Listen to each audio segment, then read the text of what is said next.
नमस्कार दोस्तों, आप लोगों का मेरे चैनल पे स्वागत है। तो आज हम लोग भारतीय साक्ष्य अधिनियम के कुछ इम्पोर्टेंट एमसीक्यू आप लोगों के सामने लेकर आया हूं। तो इस एमसीक्यू सीरीज पे आप सब लोगों का स्वागत है। और जो लोग चैनल पे नए हैं कृपया चैनल को लाइक सब्सक्राइब कर दें। तो अब हम लोग कुछ इम्पोर्टेंट एमसीक्यू की तरफ बढ़ते हैं, जो मैं आप लोगों को भारतीय साक्ष्य अधिनियम जो कि नई अभी जो आई है 2023 में, उसके बारे में कुछ इम्पोर्टेंट एमसीक्यू लेकर आया हूँ। आशा करता हूँ कि आप लोगों को ये पसंद आएंगे। तो पहला क्वेश्चन है, भारतीय साक्ष्य अधिनियम को प्रेसिडेंट एसेंट कब मिली थी? तो 25 दिसंबर 2023 को जो भारतीय न्याय साक्ष्य अधिनियम है उसको प्रेसिडेंट ने एसेंट दे दी थी। उसके बाद वो कानून बन गया। लेकिन भारतीय साक्ष्य अधिनियम कब इन्फोर्स में आया? तो वो 1 जुलाई 2024 को है जो ये इन्फोर्समेंट में आया, मतलब इस दिन ये कानून लागू हुआ। एज पर द प्रियम्बल जो हमारा भारतीय साक्ष्य अधिनियम का दिया गया उसका पर्पज क्या है? तो ये जो पूरी तरीके से बताता है कि किस प्रकार से जो एविडेंस बेस्ड फेयर ट्रायल में मदद करेगा और उसके जनरल रूल किस प्रकार से बनाए जाएं जिससे जो एविडेंस को एक तरीके से कंसोलिडेट किया जा सके, एक जगह रखा जा सके। तो जो हमारा भारतीय साक्ष्य अधिनियम है वो कितने पार्ट में बटा है? तो वो 4 पार्ट और 12 चैप्टर उसमें पूरे टोटल है। टोटल 12 चैप्टर और 4 पार्ट में डिवाइड है। तो राइट ऑप्शन यहाँ पे बी होगा। कितने सेक्शन और चैप्टर हैं जो हमारे भारतीय साक्ष्य अधिनियम में है? तो 170 सेक्शन और 12 चैप्टर जो हैं जो भारतीय साक्ष्य अधिनियम जिनके बारे में बात करता है। तो आशा करता हूं कि आप लोगों को ये भी पसंद आया होगा। तो अब अगले क्वेश्चन की तरफ चलते हैं। अंडर सेक्शन 1 जो भारतीय साक्ष्य अधिनियम का है जो प्रोसीडिंग की बात करता है कि इस बेसिकली जो एक्सक्लूड किया गया इंडियन एविडेंस में उसको एविडेंस नहीं माना जाता है। तो अगर कोई भी प्रोसीडिंग जो आर्बिट्रेटर के साथ होती है वो नहीं माना जाता है, क्योंकि आर्बिट्रेटर कानून में जो एविडेंस की तरीके नहीं आता है, वो एक निष्पक्ष उसके लिए स्पेशल कानून बना गया जिसको हम आर्बिट्रेशन कंसिलेशन एक्ट बोलते हैं। इसलिए हम उसको एविडेंस की तरीके नहीं रख सकते हैं। उस जो आर्बिट्रेशन होता है वो कोर्ट के बाहर किया जाता है। तो इस वजह से जो राइट ऑप्शन हो यहाँ पे बी होगा। BSA does not apply. जो भारतीय साक्ष्य अधिनियम है वो एफिडेविट और जो हमारे प्रोसीडिंग बिफोर आर्बिट्रेशन खिलाफ है उनके खिलाफ नहीं लगता है। तो राइट ऑप्शन यहाँ पे सी होगा। बीएसए कहाँ पे अप्लाई होता है? जुडिशियल प्रोसीडिंग में अप्लाई किया जाता है। जब ट्रायल के समय एविडेंस या साक्ष्य प्रस्तुत करने होते हैं तब इसका काम में आता है। तो राइट ऑप्शन यहाँ पे ये होगा। तो अब चलते हैं अगले क्वेश्चन की तरफ। इनकरेक्ट स्टेटमेंट के बारे में बताया। जब BSA does not apply to arbitrary proceeding, तो ये जो है वो सही है कि नहीं लागू होता। लेकिन BSA does not apply to proceeding of commissioner appointed by court for recording evidence, तो ये गलत है फिर। तो इसलिए जो बी है और बीएसए अप्लाई एफिडेविट में नहीं अप्लाई होता, तो यहाँ पे 2 और 3 है वो इनकरेक्ट है। तो अब डिफिनीशन पार्ट में चलते हैं। जो भारतीय साक्ष्य अधिनियम के डिफिनीशन जनरली जो किसी भी एक्ट पे हो वो शुरुआत में ही दी होती है। तो डिफिनीशन जो कुछ टर्म दिए गए हैं जैसे मे प्रज्यूम, सेल प्रज्यूम, कंक्लासिव, तो ये सारे चैप्टर 1 में दिए गए हैं। तो राइट ऑप्शन यहाँ पे ए होगा। Which section of Bharatiya Sakshya अधिनियम contain the definition of certain term. कुछ जो टर्म है डिफिनीशन के वो किस सेक्शन में दिए गए हैं? जो टर्म जनरली किसी भी एक्ट में हो वो सेक्शन 2 ही ज़्यादा मोस्ट रिलेवेंट रहता है। कभी कभी सेक्शन 3 में या सेक्शन 1 ही में दे देता है। तो राइट ऑप्शन यहाँ पे सेक्शन 2 होगा। Which word has been defined under section 2 of BSA. कौन सा वर्ड सेक्शन 2 में नहीं डिफाइन है? तो कन्फेशन कहीं नहीं डिफाइन है। जनरली जो इम्पोर्टेंट टर्म होते हैं जैसे कोर्ट है, डॉक्यूमेंट है, फैक्ट है, तो ये रहते हैं। तो जो डिफाइन नहीं है वो कन्फेशन है। इसलिए राइट ऑप्शन यहाँ पे ए होगा। Which section of Bharatiya Sakshya अधिनियम डिफाइन द कोर्ट। तो जो कोर्ट के बारे में वो कहाँ पे डिफाइन है? तो जो कोर्ट के बारे में वो सेक्शन 2(1)(a) जो है वो कोर्ट के बारे में बात करता है। जो पहले सेक्शन 3 जो था इंडियन एविडेंस का एक्ट का वो कोर्ट के बारे में बात करता था। लेकिन जो अब नया भारतीय साक्ष्य अधिनियम आया है उसमें जो कोर्ट है वो सेक्शन 2(1)(a) में है। तो राइट ऑप्शन यहाँ पे बी होगा। Which of the following is not included in the expression of court. तो ये सारी चीज़ें हैं जो इंक्लूड होती हैं लेकिन जो आर्बिट्रेटर होता है वो इंक्लूड नहीं होता है। The code define does not include, तो जो आर्बिट्रेटर है वो कोड में नहीं इंक्लूड होता है, वो मैं आप लोगों को बता दिया हूँ, क्योंकि वो एक इंडिपेंडेंट बॉडी है जिसका एक अलग से कानून है। और ये जो कोड के बाहर ये सारी चीज़ों का निस्तांतरण होता है या इनका आर्बिट्रेशन होता है, या जो अलग तरीके से इसमें ट्रायल नहीं होता है, बिना ट्रायल के जब हम आउटसाइड कोड के बाहर कोई डिस्प्यूट सॉल्व करते हैं तो वो आर्बिट्रेशन के उस पे आता है। तो अब हम चलते हैं कंक्लूसिव प्रूफ में प्रेज्यूम और सेल्फ प्रेज्यूम की। तो जो सेक्शन भारतीय साक्ष्य अधिनियम का है जो कंक्लूसिव प्रूफ की बात करता है, तो जो कंक्लूसिव प्रूफ है वो सेक्शन 2(1)(b) में बात करता है। तो सेक्शन 2(1)(b) जो है पहले कंक्लूसिव प्रूफ जो है सेक्शन 4 इंडियन एविडेंस के एक्ट में दिया था, लेकिन पूरी तरीके से कंक्लूसिव का मतलब होता है कि अब इसमें इफ एंड बट नहीं है पूरा, अब कोई जो साक्ष्य है उसको काट नहीं सकता या उसका खंडन नहीं कर सकता, मतलब ये पूरी तरीके से कंक्लूसिव है। इसमें 100% प्रोबेबिलिटी सही होने की कि अगर ऑफेंस करा है, मान लीजिए कि ए ने बी का मर्डर करा है, तो इसका मतलब वो प्रूफ है कि हाँ उसका मर्डर हुआ है, वो पूरी तरीके से साक्ष्य एविडेंस को अब कोई खंडित नहीं कर सकता, वो कंक्लूसिव है। उसमें मे सैल की पॉसिबिलिटी नहीं है, 100% एक डिफाइन एरिया है, वो डिफाइन है, उसको हटाया नहीं जा सकता। तो सेक्शन 2(1)(b) जो है वो डी जो राइट ऑप्शन यहाँ पे होगा। तो कंक्लूसिव पूरी तरीके से सही चीज़ है, जो पूरी तरीके से प्रूफ है, अब उसको प्रूफ करने की या उसके जो एविडेंस है उसको रिब्यूट करने की या उसको खंडन करने की ज़रूरत नहीं है। Which one fact is declare by BSA to conclusive proof, जब वो पूरी तरीके से कोई एविडेंस को नहीं अलाउ करते कि वो अब उसको डिसप्रूव करे या उसको हटाए या उसका खंडन करे, तो जो राइट ऑप्शन है यहाँ पे ए होगा। तो अब चलते हैं कुछ और इम्पोर्टेंट क्वेश्चन की तरफ। अंडर बीएसए कोर्ट है no discretion regarding the proof of है, जब कोर्ट के पास कोई विवेक नहीं रहता कि वो उसमें कोई अपना डिस्क्रिशन दे, कोई सहमति दे, तो इस तरीके के जो मामले होते हैं वो कंक्लूसिव प्रूफ में वो आता है। तो राइट ऑप्शन यहाँ पे सी होगा। तो आशा करता हूँ कि आप लोगों को ये भी पसंद आया होगा। S fact is conclusive proof of another fact, जब कोई फैक्ट जो होता है वो कंक्लूसिव प्रूफ होता है किसी अनदर फैक्ट का, तो जो फैक्ट प्रूफ होता है वो होता है कि court shall regard another fact to proof. तो अब ये होता है कि जो कोर्ट है वो उसको उस चीज़ के लिए अनदर फैक्ट को प्रूव कर सकता है। तो ये चीज़ इसके अंदर दी गई है कि court shall regard another fact proof. Court ऐसा मान लेती है कि जो फैक्ट है वो पहले ही से प्रूफ है, अब उसको प्रूव करने की ज़रूरत नहीं है। लेकिन मैं प्रेज्यूम में हो सकता है कि कोई दूसरा आदमी उसका खंडन कर दे, जैसे तुमने कह दे कि श्याम ने राम की चोरी करी, अब राम कह दे कि मैंने चोरी करी नहीं, या उसके खिलाफ वो न चोरी के सबूत दिखा दे, तो ये हो सकता है। मे का मतलब होता है पॉसिबिलिटी है, इसीलिए 2(1)(h) से हम याद कर सकते हैं कि होना की जहाँ संभावना हो, तो मे एज्यूम इस प्रकार से हम 2(1)(h) को याद कर सकते हैं। तो ऑप्शन सी यहाँ पे राइट ऑप्शन होगा।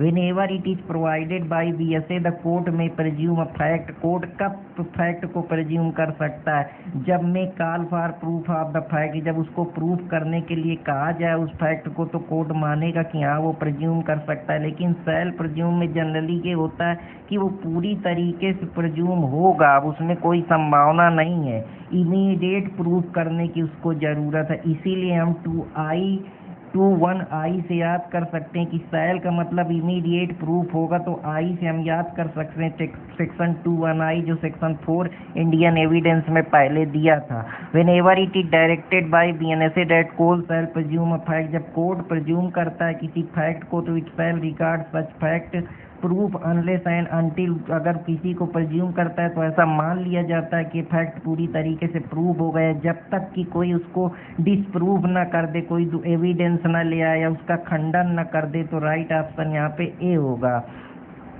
What is shall presume is regard fact, shall presume का मतलब होता है जब कोर्ट पूरी तरीके से शैल प्रेज्यूम उसको मान ले कि और उसको प्रूव करने की, अनलेस इट इज डिसप्रूव, कोई उसको डिसप्रूव ना करे, या उसको डिसप्रूव जब तक नहीं हो जाता तब तक कोई भी फैक्ट हो, कोई भी तथ्य हो, उसको हम प्रूफ ही मानेंगे, क्योंकि उस पर अब कोई एविडेंस नहीं प्रस्तुत कर रहा, या जो एविडेंस प्रस्तुत कर रहा है उसका खंडन नहीं कर रहा, वो बात पूरी तरीके से मान ली गई है या प्रेज्यूम कर ली ली गई है, तो अब उसको प्रज्यूम करने के लिए जब तक दूसरी पार्टी कोई ऐसे एविडेंस नहीं लाती या उसको डिस्प्रूव करने के लिए कोर्ट के सामने कुछ तथ्य नहीं रखती, कुछ एविडेंस नहीं रखती, तब तक हम उसको कैसे कह देंगे कि हम उसको डिसअप्रूव कर देंगे। तो ये है court shell presume that fact proof unless it is disapprove. BSA जो है वो डील करता है प्रजम्पशन जूरिस और प्रेमनस होमिस दोनों से। तो राइट ऑप्शन यहाँ पे ए भी है कि लॉ को भी प्रज्यूम करता है और जो उसका फैक्ट है उसके बारे में भी के बारे में बात करता है। तो अब हम डिस्प्रूव ना डिस्प्रूव के बारे में बात करते हैं। डिस्प्रूव का मतलब होता है कि वो पूरी तरीके से हम उसको डिस्प्रूव कर दें, कैंसिल कर दें। तो इस प्रकार से हम 21C से डिस्प्रूव का मतलब कैंसिल से याद कर सकते हैं 21C। तो आशा करता हूँ कि आप लोगों को ये भी समझ में आया होगा। डिसअप्रूव तब माना जाता है जब वो फैक्ट एक्चुअली में कहते हैं कि राम ने श्याम के घर में चोरी करी है, जबकि एक्चुअली श्याम ने कभी चोरी करी ही नहीं। तो वो कोर्ट जो है पूरी तरीके से एग्जिस्ट ही नहीं करता वो जो फैक्ट है, या वो एग्जिस्टेंस में है ही नहीं, या जो प्रोबेबिलिटी है एक प्रूडेंस मैन की वो उसको सपोज कर ले कि वो एग्जिस्ट ही नहीं हो रहा है या वो हुआ ही नहीं कभी, तो हम उसको डिस्प्रूव बोलते हैं। जहाँ बोथ ए एंड बी जो राइट ऑप्शन सी होगा। Which section of BSA defined a proof. Proof के बारे में कौन बात करता है? एक प्रूफ करने का मतलब होता है कि जरूर वो प्रूफ करने का मतलब है कि हम इसको जरूर प्रूफ करेंगे। तो जब 21J से हम प्रूफ को याद कर सकते हैं, 21J का मतलब जरूर। तो ये कुछ छोटे छोटे ट्रिक्स हैं जो मैं आप लोगों को बताना चाहता हूँ। आशा करता हूँ कि आप लोगों को ये पसंद आएंगे। अगर पसंद आए तो कृपया कुछ चैनल को लाइक सब्सक्राइब करना ना भूलें। Proof is a result. Proof का मतलब ही होता है कि जब प्रूफ कैसे करेंगे, प्रूफ के लिए एविडेंस देंगे तभी तो प्रूफ होगा। तो यहाँ पे राइट ऑप्शन जो है वो बी होगा, answer B. A fact is said to be proof. का फैक्ट को कब माना जाएगा कि ये प्रूव हो चुका है? जब जो एग्जिस्टेंस में जो प्रोबेबिलिटी है वो प्रूडेंस मैन उसको मान ले कि ये चीज एग्जिस्ट कर रही। जैसे आपने किसी के यहाँ प्रॉपर्टी पे चोरी करी या किसी के यहाँ जाके कोई क्राइम करा, उसको कन्फेस कर लिया, तो प्रूवेंट मैन माने कि ये एक्चुअली में क्राइम हैपन हुआ है, उसको प्रूव करे कि तुम वहाँ गए, इससे ये सामान लाए, इसको ऐसे मारे। तो ये सारी चीजें जहाँ प्रोबेबिलिटी एक संभावना बने, एक प्रूडेंस एक रीजनेबल माइंड के दिमाग में कि वो कुछ एग्जिस्टेंस जो चीजें हैं उसको एक्सेप्ट करे, तो राइट ऑप्शन यहाँ पे डी होगा। आशा करता हूँ कि आप लोगों को ये प्रूफ होगा। नॉट प्रूफ का मतलब वो फैक्ट प्रूफ नहीं हुआ है, अभी उसमें इंक्वायरी करने की जरूरत है। तो इस प्रकार से हम 21I से नॉट डिसअप्रूव, आई से इंक्वायरी करने की जरूरत है, 21I से हम ये याद कर सकते हैं। आशा करता हूँ कि आप लोगों को ये भी समझ में आया होगा। नॉट प्रूफ का मतलब है वो ना तो प्रूफ हुआ है ना तो उसको प्रूव करना या डिसप्रूव, ना भी वो प्रूफ हुआ है ना ही डिसप्रूव हुआ है। तो इसका मतलब उसको प्रूव करने की जरूरत ही नहीं। तो वे नीदर प्रूफ नॉट डिसप्रूव। तो राइट ऑप्शन यहाँ पे डी होगा। तो आशा करता हूँ कि आप लोगों को समझ में आया होगा। डॉक्यूमेंट का मतलब जो डॉक्यूमेंट है, डॉक्यूमेंट से आप 21D से जो इसका पहला अक्षर है इस प्रकार से जो हम कह सकते हैं कैपिटल लेटर से आप याद कर सकते हैं। तो 21 जो डी का है वो डॉक्यूमेंट के बारे में बात करता है। डॉक्यूमेंट के अंदर अगर कोई रिटन डॉक्यूमेंट है या कोई कैरिकेचर है या कोई डिजिटल रिकॉर्ड है, मान लो फोन में कुछ पड़ा है या कोई डाटा पड़ा है या कुछ और चीज़ें हैं या किसी स्टोन पे कोई बात लिखी है या कुछ भी एविडेंस दिया गया, जैसे पहले के ज़माने में तामपत्र में कुछ लिख दिया जाता था या कहीं कुछ खोद के शिलालेख कर दिए जाते थे जो आजकल एविडेंस के तौर पे, या कहीं कोई रिकॉर्ड रख दिया जाता था। पहले तो इलेक्ट्रॉनिक दौर था नहीं, लेकिन अब जब से इंफॉर्मेशन टेक्नोलॉजी एक्ट आ गया तब से ये सारी चीज़ें आ गई। तो राइट ऑप्शन यहाँ पे 1 2 3 4 सारी चीज़ें होंगी। डॉक्यूमेंट का मतलब होता है जहाँ कोई भी मैटर डिस्क्राइब होता है या कोई भी सब्सटेंस जिसका कोई लेटर लिखा हो, कोई फिगर लिखा हो, कोई मार्क लिखा हो। तो ये जो ऑल ऑफ द एबव है ये सारी चीज़ें आती हैं। तो राइट ऑप्शन यहाँ पे डी होगा। एंड इंक्रिप्शन ऑन मेटल जो प्लेट या स्टोन पे जो चीज़ लिखी है, कोई भी इंक्रिप्शन दिया गया है, किसी मेटल पे कुछ लिखा हुआ है या कोई भी स्टोन पे कोई इंक्रिस्क्राइब करके कोई भी चीज़ लिखी है, तो वो डॉक्यूमेंट की कैटेगरी में आएगी। तो राइट ऑप्शन यहाँ पे बी होगा। Which word has been use for first time in the definition of document. कौन सा वर्ड है जो सबसे पहले अभी जो नया भारतीय साक्ष्य अधिनियम आया जिसमें जो want use in the definition of document में में जो अभी नहीं यूज किया गया है वो इलेक्ट्रॉनिक और डिजिटल रिकॉर्ड के बारे में बात किया गया है। इलेक्ट्रॉनिक और डिजिटल रिकॉर्ड जो है अगर कोर्ट के सामने प्रोड्यूस किए जाते हैं तो वो डॉक्यूमेंट के ही तरीके दिए जाते हैं, चाहे आप इलेक्ट्रॉनिकली किसी फ़ोन से डाटा निकाल रहे हो या किसी कंप्यूटर से निकाल रहे हो या कोई डिवाइस बनी हो या कोई फ़ोन कॉल रिकॉर्डिंग हो या CDR हो, तो जितनी भी सारी चीज़ें जब हम उसको इलेक्ट्रॉनिकली या डिजिटली तौर पे कोर्ट के सामने कोई चीज़ को प्रूफ करते हैं या कोई मान लीजिए साउंड रिकॉर्डिंग दिखा रहे हैं तो वो सब डॉक्यूमेंट्री एविडेंस के अंदर ही आते हैं। तो राइट ऑप्शन यहाँ पे बी होगा। Which of the following state with reference to section 1D of Bharatiya Sakshya अधिनियम इज नॉट करेक्ट। तो जो भारतीय साक्ष्य अधिनियम सेक्शन 2D है वो करेक्ट नहीं है, जो कि कैरिकेचर जो होता है वो डॉक्यूमेंट के अंदर नहीं आता है, लेकिन कैरिकेचर एक्चुअली में डॉक्यूमेंट का ही पार्ट है, जबकि हमसे नॉट करेक्ट पूछा इसलिए हम सी को राइट ऑप्शन मान के यहाँ पे चलेंगे। तो आशा करता हूँ कि आप लोगों को ये भी पसंद आया होगा। तो अब कुछ और इम्पोर्टेंट क्वेश्चन की तरफ चलने का प्रयास करते हैं। आप लोगों को आशा करता हूँ कि ये सारी चीज़ें पसंद आई होंगी।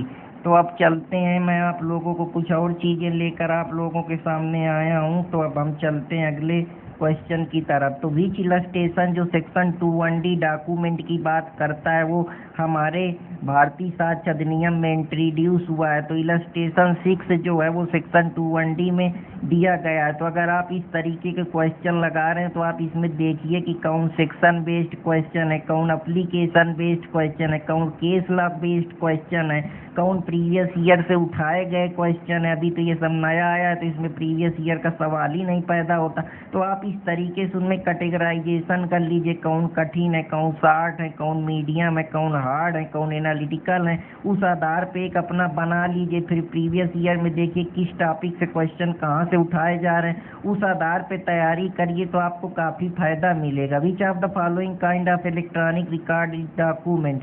कौन से जो इलेक्ट्रॉनिक रिकॉर्ड हैं वो डॉक्यूमेंट के अंदर आते हैं, जैसे ईमेल है, सर्वर है। अब कोई भी ईमेल के जरिए कुछ भेज रहा है या लॉगिन के जरिए या कंप्यूटर लैपटॉप के जरिए या मैसेज वेबसाइट के जरिए या कोई लोकेशनल एविडेंस या वॉइस मेल भेज रहा है, तो वो जो सारे पार्ट हैं वो सब चीज़ें डॉक्यूमेंट इलेक्ट्रॉनिक रिकॉर्ड के डॉक्यूमेंट के अंदर ही आती हैं। तो राइट ऑप्शन यहाँ पे डी होगा। अब एविडेंस के बारे में समझते हैं। एविडेंस क्या होता है, ई से आप याद कर सकते हैं कि जहाँ पे 2(1) ही होगा वो एविडेंस का पार्ट होगा। जैसे हमने डी से डॉक्यूमेंट याद करा था वैसे ई से हम एविडेंस याद कर सकते हैं। इस प्रकार से ई से ये ई एविडेंस बन सकता है। तो आप एविडेंस जो सेक्शन 2(1) सारी जो डिफिनीशन है वो जनरली सेक्शन 2(1) से ही शुरू है। तो आप इस प्रकार से याद कर सकते हैं कि एविडेंस सेक्शन 2(1)E में दिया है। एविडेंस का मतलब होता है जहाँ पे आप ओरली मौखिक तौर पे कोई एविडेंस अपने बात को मुंह से कहकर या डॉक्यूमेंट में लिख के,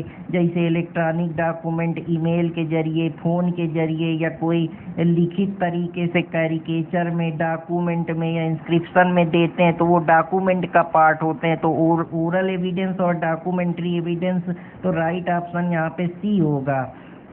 विच of the following statement is correct. Evidence जो हमारा भारतीय साक्ष्य के अंदर आता है, जितने भी ओरल डॉक्यूमेंट है, जितने भी डॉक्यूमेंट है एक्सेप्ट इलेक्ट्रॉनिक रिकॉर्ड को अगर छोड़ दिया जाए तो एविडेंस के अंदर जितने भी डॉक्यूमेंट है प्लस अब इलेक्ट्रॉनिक रिकॉर्ड, वो सारी चीज़ें हैं जो इसके अंदर आएंगी, जिसमें ओरल और जितने भी डॉक्यूमेंट और इलेक्ट्रॉनिक एविडेंस होंगे। तो राइट ऑप्शन यहाँ पे डी होगा।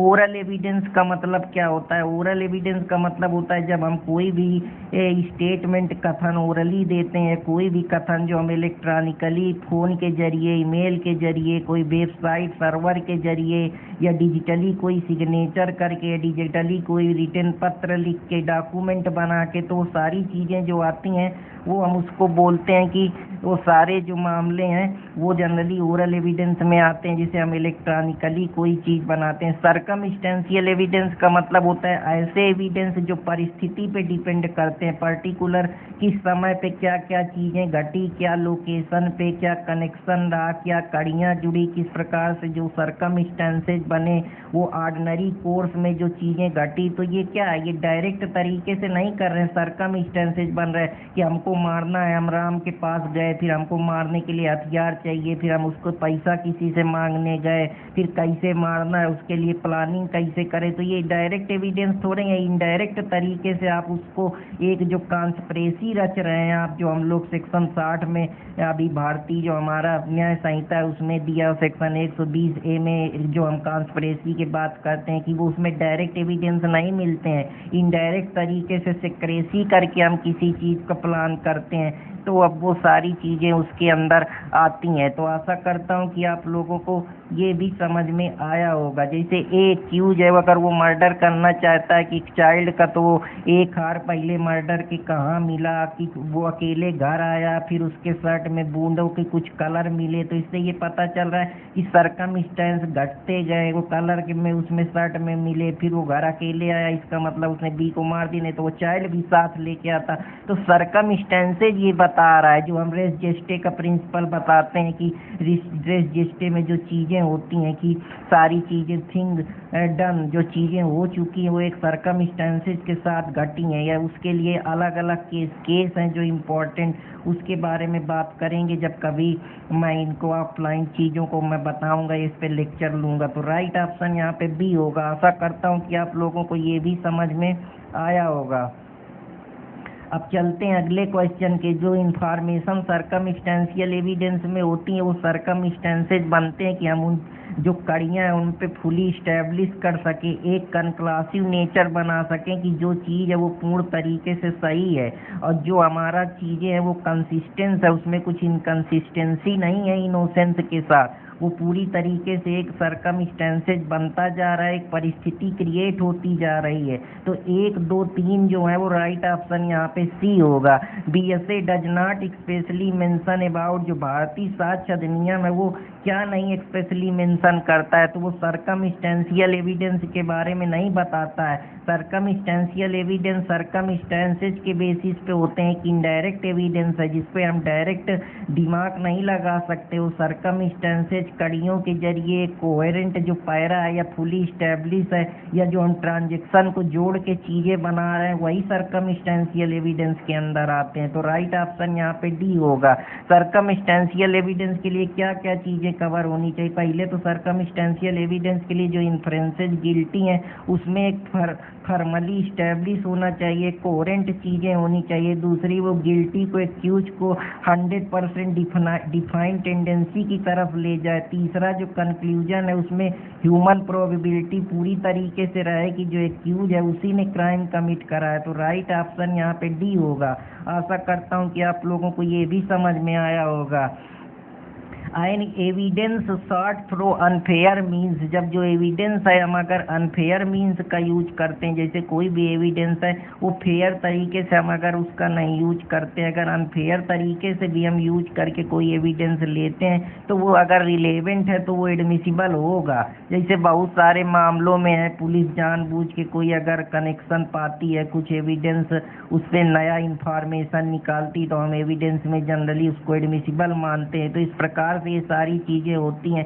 आशा करता हूं कि आप लोगों को ये भी पसंद आया होगा। Which of the following is relevant में बी रिसीव इन एविडेंस, चाहे वो टेप रिकॉर्डिंग हो कि कहीं ना कहीं वो भी इम्पोर्टेंट रिलेवेंसी की बात करते हैं। डार्क ट्रैकिंग के जरिए हम पता लगा सकते हैं। नार्को एनालिसिस टेस्ट के जरिए हम जो एक्यूज है उसके बारे में, उसके क्राइम के बारे में समझ सकते हैं, या उसके स्टेटमेंट से या उसके हाव भाव से जो हम और भी तमाम प्रकार के टेस्ट करते हैं, जैसे नार्को टेस्ट हो गया, इसके बाद बीप टेस्ट हो गया। ये जो सारे टेस्ट होते हैं ये कहीं ना कहीं यूज होते हैं। तो इसमें all of the above right option होगा। टेप रिकॉर्डिंग में अगर उसमें कुछ अपराध करते वक्त कुछ रिकॉर्ड करा है या कोई उनकी इम्पोर्टेंट कन्वर्सेशन है जो उसी आदमी की है, जो रिलेवेंट है, जिसके जरिए हम जो एक्यूज है उसको पूर्ण तरीके से कन्विक्ट कर सकते हैं, गिल्टी करार दे सकते हैं, तो इस पर्पज से हम उस एविडेंस को ट्रायल के समय यूज कर सकते हैं। जज के सामने जब इंक्वायरी चल रही है, चार्ज फ्रेम हो रहे हैं, तब हम उसको यूज कर सकते हैं। तो राइट ऑप्शन यहाँ पे डी होगा। Which section of Bharatiya Sakshya अधिनियम डिफाइन फैक्ट, फैक्ट के बारे में कहाँ दिया है? एफ से आप लिंक लगा सकते हैं कि जो एफ है यहाँ भी एफ है, तो ये जो कॉमन है तो ये फैक्ट के लिए तो 2(1) में सारी डिफिनीशन दी गई है। तो फैक्ट में सेक्शन 2(1) एफ के बारे में दिया गया है, जो हमारा सेक्शन 3 इंडियन एविडेंस का है, उससे आप लिंक कर सकते हैं। फैक्ट का मतलब होता है जब हम कोर्ट के सामने कोई कहानी लेकर जाते हैं, कोई तथ्य लेकर जाते हैं, कोई स्टेटमेंट लेकर जाते हैं, और वो तथ्य जो हम अपनी आंखों से देखते हैं कि राम ने श्याम का मर्डर कर दिया, या राम का श्याम के साथ झगड़ा चल रहा है, या हम कोई सेंसेस से कोई चीज परसीव कर रहे हैं, देख रहे हैं, जैसे ये फोन है, ये चाकू है, ये घर है, ये एक्यूज है, ये विक्टिम है, तो सब फैक्ट ही तो है। या मेंटल कंडीशन से हम जिसपे हम कॉन्शियस हैं, कुछ अपना बना रहे हैं, तो ये जो सारी चीजें ऑल ऑफ द अबव, तो इस पे राइट ऑप्शन जो है वो डी होगा।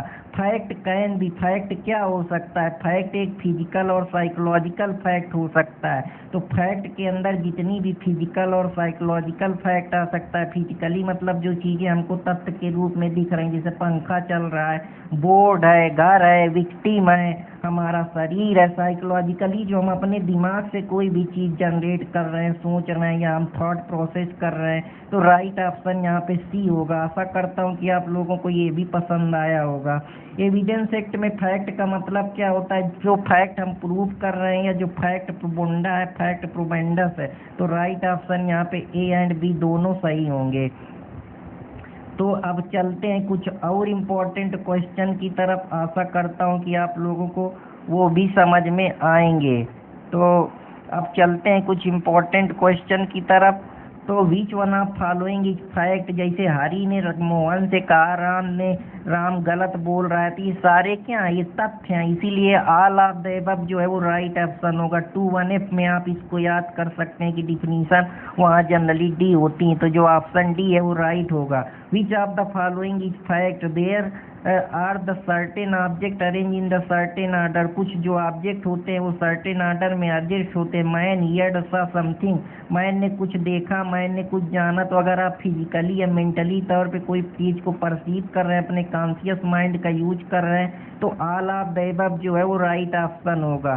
देयर आर सर्टेन ऑब्जेक्ट, कुछ जो ऑब्जेक्ट है वो सर्टेन ऑब्जेक्ट है जो अरेंज होते हैं सर्टेन उस पे सर्टेन प्लेसेस पे, तो जो राइट ऑप्शन है वो फैक्ट के अंदर आता है, इसलिए राइट ऑप्शन जो है वो ए होगा। Weather a weapon is deadly weapon is question. क्या डेडली वीपन वो क्वेश्चन क्या है?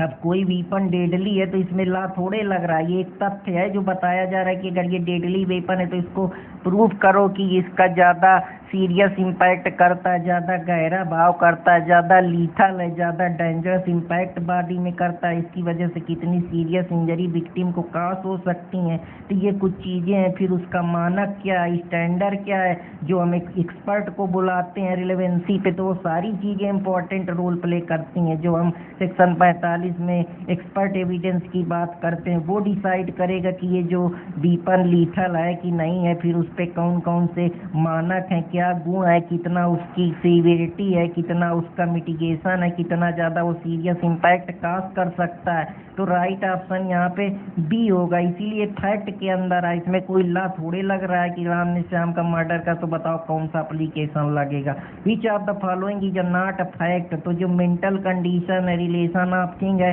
स्टेट ऑफ थिंग है, ये सब फैक्ट ही तो है, क्योंकि फैक्ट आपके परसीव जो आप कर रहे हैं, जो आप अपने मेंटल माइंड से देख रहे हैं, जहाँ आपका कॉन्शियस माइंड पूरी तरीके से चीज़ों को सचेत है, तो ये सारी चीज़ें तो फैक्ट हैं। लेकिन हमसे पूछा है फैक्ट क्या नहीं, तो नन ऑफ द अबव है कि इनमें से कोई भी चीज़ है जो फैक्ट ही है सब, तो ये इसमें कोई नहीं है। Which of the following fact? जैसे पर्सन की क्या इंटेंशन है, तो वो मेंटल माइंड से बना रहा है। पर्सन क्या कि गुड फेथ में क्या कर रहा है, पर्सन पर्टिकुलरली वर्ड या पर्टिकुलर सेंस में क्या सोच रहा है, तो सब मेंटल इमेज ही तो जनरेट हो रही है। तो राइट ऑप्शन यहाँ ऑल ऑफ द अबव होगा। रेपुटेशन पर्सन की क्या, ये एक फैक्ट ही तो बता रहा है कि हाँ ये स्टेटमेंट है कि भैया इनकी रेपुटेशन क्या, तो अब इसको डिसाइड करो, रेपुटेशन के एविडेंस दो कि अच्छा है, इसका क्रिमिनल रिकॉर्ड प्रीवियसली कैसा रहा, इसका कंडक्ट कैसा रहा है, जो सेक्शन 8 में हम इंडियन एविडेंस एक्ट में पढ़ते हैं। तो ये सारी चीज़ें जो इम्पोर्टेंट रोल प्ले करती हैं। या कैरेक्टर क्या है विटनेस का, ये सारी चीज़ें। या जो एक्यूज है वो उसका किस प्रकार से वो उसके प्रीवियस रिकॉर्ड क्या रहे, वो प्रीवियस कन्विक्ट हुआ है कि नहीं हुआ, ये सारी चीज़ें जो है इंपॉर्टेंट रोल प्ले करती है। A witness describe in detail in article decorated in the room, जो भी सारी चीज़ें हैं डिकोरेट कर रहे हैं रूम में, तो ये विटनेस डिस्क्राइब कर रहा है, तो ये कि स्टेटमेंट तो कोर्ट के सामने दे रहा है, और जब कोई भी स्टेटमेंट देता है तो हम उसको फैक्ट ही मानते हैं। ओपिनियन थोड़े पूछा गया है कि क्या राम ने श्याम का मर्डर करा, या इस गोली में 10 mm का छेद कर दिया, ये वीपन है, इतना लीथल है, तो वो ओपिनियन की श्रेणी में आएगा। Anything state of thing, relation of thing, जो हम सेंसेस से परसीव करते हैं वो फैक्ट ही होता है, जैसा अभी हमने समझा। तो आशा करता हूँ कि आप लोगों को समझ में आया होगा। फैक्ट एंड इशू का मतलब होता है जहाँ कोई भी चीज़ के प्रति इशू क्रिएट होता है, जहाँ एक पार्टी मानती है दूसरी पार्टी उसको डिनाई करती है, तो जब कॉन्फ्लिक्ट क्रिएट होता है तो हम उसको फैक्ट एंड इशू की कैटेगरी में रखते हैं, जहाँ पे जो सेक्शन 21G में दिया है, जबकि यही फैक्ट एंड इशू सेक्शन 3 में दिया है, जहाँ एक पार्टी उस चीज़ को मानने को तैयार है दूसरी मानने को नहीं तैयार, तभी तो इशू क्रिएट हो रहा है। तो सेक्शन 21G जो है उस बारे में बात करता है। तो इशू कैसे क्रिएट होगा, नहीं मानने को तैयार है, इसका मतलब जो पार्टी है उसमें गुस्सा कैसे होगा, तो आप फैक्ट एंड इशू का मतलब होता है दूसरी पार्टी का गुस्सा होना। 21G से आप इसको याद कर सकते हैं, तो राइट ऑप्शन आपका सी होगा। अब फैक्ट इन इशू का मतलब होता है जब कोई फैक्ट एग्जिस्ट करता है या नहीं एग्जिस्ट नहीं करता है, अब पार्टी के बीच में डिस्प्यूट है, जहाँ एक पार्टी उस फैक्ट को मानने को तैयार है दूसरी नहीं मानने को तैयार, तो राइट ऑप्शन यहाँ पे बी होगा। तो अब चलते हैं कुछ अगले क्वेश्चन की तरफ। तो अगला question, which of the following statement not in fact in issue. तो फैक्ट एंड इशू का मतलब होता है जब एक पार्टी असर्टेड कर रही दूसरी डिनाई कर रही है, कोई डिसेबिलिटी असर्ट हुई है जो पार्टी डिनाई कर रही, लेकिन अगर एग्जिस्टेंस में राइटली जो एडमिट कर देगी तो फिर तो इशू थोड़े जनरेट हो जाएगा, फिर तो वो पूरी तरीके से मान लिया जाएगा कि उसने एडमिट कर दिया, तो उसमें फैक्ट बचा ही कहाँ। तो राइटली अगर कोई एडमिशन फिर वो हो जाएगा, या हम कह सकते हैं कि वो एग्जिस्टेंस में आ जाएगा, या पहले से वो चीज़ कोर्ट उसको एग्जिस्टेंस में मान लेगी। तो इस वजह से जो राइट अगर एडमिट कर रही है कोई पार्टी की एग्जिस्ट कर रहा है तो फिर उसमें कोई इशू बचा ही नहीं, तो राइट ऑप्शन यहाँ पे सी होगा। A tried for the murder of B, A कोशिश करता है कि वो बी का मर्डर कर दे, इसके लिए वो वेट करता है इंटेंशन कि वो डिस्कस कर दे। तो ए जब ट्रायल हो रहा है तो कौन सा फैक्ट इन इशू नहीं होगा, अगर ए बी को बीट कर रहा है तो ये फैक्ट एन इशू होगा कि क्यों मारना चाहता है, क्यों बीट कर रहा है, उसकी डेथ क्यों काज करना चाह रहा है, उसके पीछे उसकी इंटेंशन क्या है। लेकिन ए का कन्वर्सेशन सी के साथ हो रहा है तो इसमें थोड़े कोई फैक्ट इन इशू क्रिएट हो रहा है। इशू का मतलब है कि एक पार्टी उसको असर्ट कर रही दूसरी डिनाई कर रही है, एग्जिस्टेंस में आ रही है कोई भी फैक्ट, लेकिन ए का कन्वर्सेशन सी के साथ ये किसी चीज़ का थोड़े कर रहा है कि ए का कन्वर्सेशन सी कर रहा है तो वो बी को मारना ही चाहता है, तो राइट ऑप्शन यहाँ पे बी होगा। तो अब चलते हैं अगले क्वेश्चन की तरफ। A try for murder B intentionally beating B, अब इंटेंशनली अगर बी बीट कर रहा है बी को मारना चाहता है, तो इसका मतलब ए बी को मारना चाहता है, या बी की इंटेंशन है कि वो ए की इंटेंशन है कि वो बी का डेथ काज करे, या ए इंटेंशनली बी की डेथ क्रिएट करना चाहता है। तो इसके लिए जो सब सारी चीज़ें हैं वो फैक्ट एंड इशू के अंदर आएंगी। फैक्ट का मतलब जहाँ एक पार्टी उस चीज़ को एलिज कर रही है, उसके ऊपर एलिगेशन लगा रही, दूसरी पार्टी कह रही, जैसे मैं कह रहा हूँ कि ये ज़मीन पे मेरा कब्जा है, दूसरी पार्टी कह रही यहाँ तुम्हारा कब्जा नहीं है, तो बस यहीं से फैक्ट एंड इशू के जो शुरुआत है द्वंद्व क्रिएट हो गया, मतलब दोनों पार्टी के बीच में। तो 21G में हम इसको इस प्रकार से याद कर सकते हैं कि गुस्सा हो रही है एक पार्टी दूसरे पार्टी पे, तो राइट ऑप्शन जो हम एसोसिएशन की टेक्निक लगा के याद कर सकते हैं। Section 212 of Bharatiya Sakshya Adhiniyam provide करता है which of following act to will look into the meaning of what not mention, जो मीनिंग वर्ड में नहीं मेंशन है definite clause of Bharatiya Sakshya अधिनियम में, जो इंफॉर्मेशन टेक्नोलॉजी एक्ट 2002 में दिया है, भारतीय नागरिक सुरक्षा संहिता 2023 में दिया है, लेकिन भारतीय नागरिक सुरक्षा संहिता 2023 में दिया है, तो कौन कौन से वर्ड जो है मेंशन है क्लास सेक्शन 2A में, ये सारी चीज़ें वहाँ पे नहीं दी। तो इंफॉर्मेशन टेक्नोलॉजी है, भारतीय नागरिक सुरक्षा संहिता है, भारतीय न्याय संहिता, ये सारी चीज़ें हैं जो नहीं मेंशन है क्लास में, तो राइट ऑप्शन यहाँ पे डी होगा। अब रिलेवेंसी ऑफ फैक्ट की बात करते हैं, तो रिलेवेंसी का मतलब ऐसे फैक्ट जो रिलेवेंट है, जिनके जरिए हम उस आदमी को उसके खिलाफ एविडेंस ला सकते हैं, या उसके रिलेवेंसी के जरिए हम उसको दोषी ठहरा सकते हैं, एविडेंस दे सकते हैं जो रिलेवेंट है, जो महत्वपूर्ण है, जो सुसंगत है। तो जो रिलेवेंसी ऑफ फैक्ट की जनरली जो हमारे भारतीय साक्ष्य अधिनियम में बात की गई है वो पार्ट 2 में की गई है। रिलेवेंसी ऑफ फैक्ट जो हमारी फाउंड होती है वो किस चैप्टर में भारतीय साक्ष्य अधिनियम की दी गई है? तो जो रिलेवेंसी ऑफ फैक्ट हमारा फाउंड होता है वो चैप्टर 2 जो है वो उसके बारे में बात करता है। तो चैप्टर 2 में रिलेवेंसी ऑफ फैक्ट की बात की गई है। रिलेवेंसी का मतलब है चीज़ों की जानकारी के बारे में जो रिलेवेंट है, जिससे हमको कुछ नॉलेज मिल रही। तो इस प्रकार से रिलेवेंट के जरिए हम कैसे जोड़ सकते हैं और नॉलेज तक पहुंच सकते हैं। तो 2-1 के हमको याद रहेगा कि जो रिलेवेंट चीज़ होगी वो नॉलेज होगा, उसको कुछ ज्ञान मिलेगा। रिलेवेंट तभी तो होगी, तभी तो तथ्य सुसंगत होगा, उससे हमको कुछ नॉलेज मिल रहा होगा या कुछ हम उससे जानेंगे। तो 2-1 के जरिए हम इस प्रकार से याद कर सकते हैं। विच सेक्शन ऑफ बीएसए, कौन सा सेक्शन है जो एविडेंस में ये दिया है कि कोई भी सूट और प्रोसीडिंग जो एग्जिस्टेंस में है या नॉन एग्जिस्टेंस में है, कोई फैक्ट एंड इशू या कोई अदर फैक्ट जो डिक्लेयर कर रहा है रिलेवेंट है, जो एंड नो अदर। तो सेक्शन 3 में है कि जो डिक्लेयर किया गया है वो रिलेवेंट है। तो आप इस तरीके से सेक्शन 3 याद कर सकते हैं। तो अब चलते हैं कुछ और इम्पोर्टेंट क्वेश्चन की तरफ। Only such fact are made relevant by BSA, कौन से फैक्ट है जो रिलेवेंट है, जो इनकम्पास किए गए। तो जो रिलेवेंट फैक्ट की बारे में बात की गई है, ऐसे फैक्ट जो एक दूसरे फैक्ट से जुड़े हैं, जो रिलेवेंट है, जो कुछ चीज़ों के बारे में लॉजिकली बताते हैं, लीगली एडमिसिबिलिटी उनकी हाई है, लीगल तौर पे हम उसको प्रूव कर सकते हैं। तो सेक्शन 4 से 50 में जो है वो भारतीय साक्ष्य अधिनियम के रिलेवेंट फैक्ट के बारे में बात की गई है। तो ऑप्शन ए यहाँ पे राइट होगा। अंडर लॉ ऑफ एविडेंस के बारे में रिलेवेंट फैक्ट के बारे में जानकारी दी गई है। तो जो लॉ ऑफ एविडेंस में है, जो रिलेवेंट फैक्ट उनके बारे में बात करते हैं, वो पूरी तरीके से रिलेवेंट फैक्ट लीगली रिलेवेंट होते हैं। जो लॉ की नज़र में एक फैक्ट के साथ जुड़े फैक्ट जोड़ के जो कड़ियाँ बनाते हैं, जो एक सुसंगतनेस बनाते हैं, जिससे हम एडमिसिबिलिटी को डिफाइन कर सकते हैं। अंडर बीएसए एविडेंस में भी गिवन, अगर एविडेंस गिवन किया जाता है तो वो कहाँ पे दिया है? एविडेंस हम तभी दे सकते हैं जब हम फैक्ट एंड इशू और रिलेवेंट फैक्ट के बारे में जानकारी प्रस्तुत कर सकें। एविडेंस हम किस चीज़ का देंगे? कोई फैक्ट एंड इशू होगा तभी तो, हाँ कि ये इस पे कोई चल रहा है, द्वंद्व चल रहा है, या कोई इस पे झगड़ा चल रहा है और वो रिलेवेंट है, तभी तो हमको एविडेंस देने पड़ेंगे कि हाँ ये कोर्ट में चल रहा है, ये श्याम ने राम का मर्डर करा। तो भैया आप बताओ कैसे करा, उसके लिए बर्डन ऑफ प्रूफ का जो कॉन्सेप्ट है, प्रूफ करो तो तभी तो हम पता कर पाएंगे। तो रिलेवेंसी क्या है? रिलेवेंसी एक क्वेश्चन ऑफ लॉ के बारे में बात करती है जो हम किसी भी समय रेज कर सकते हैं।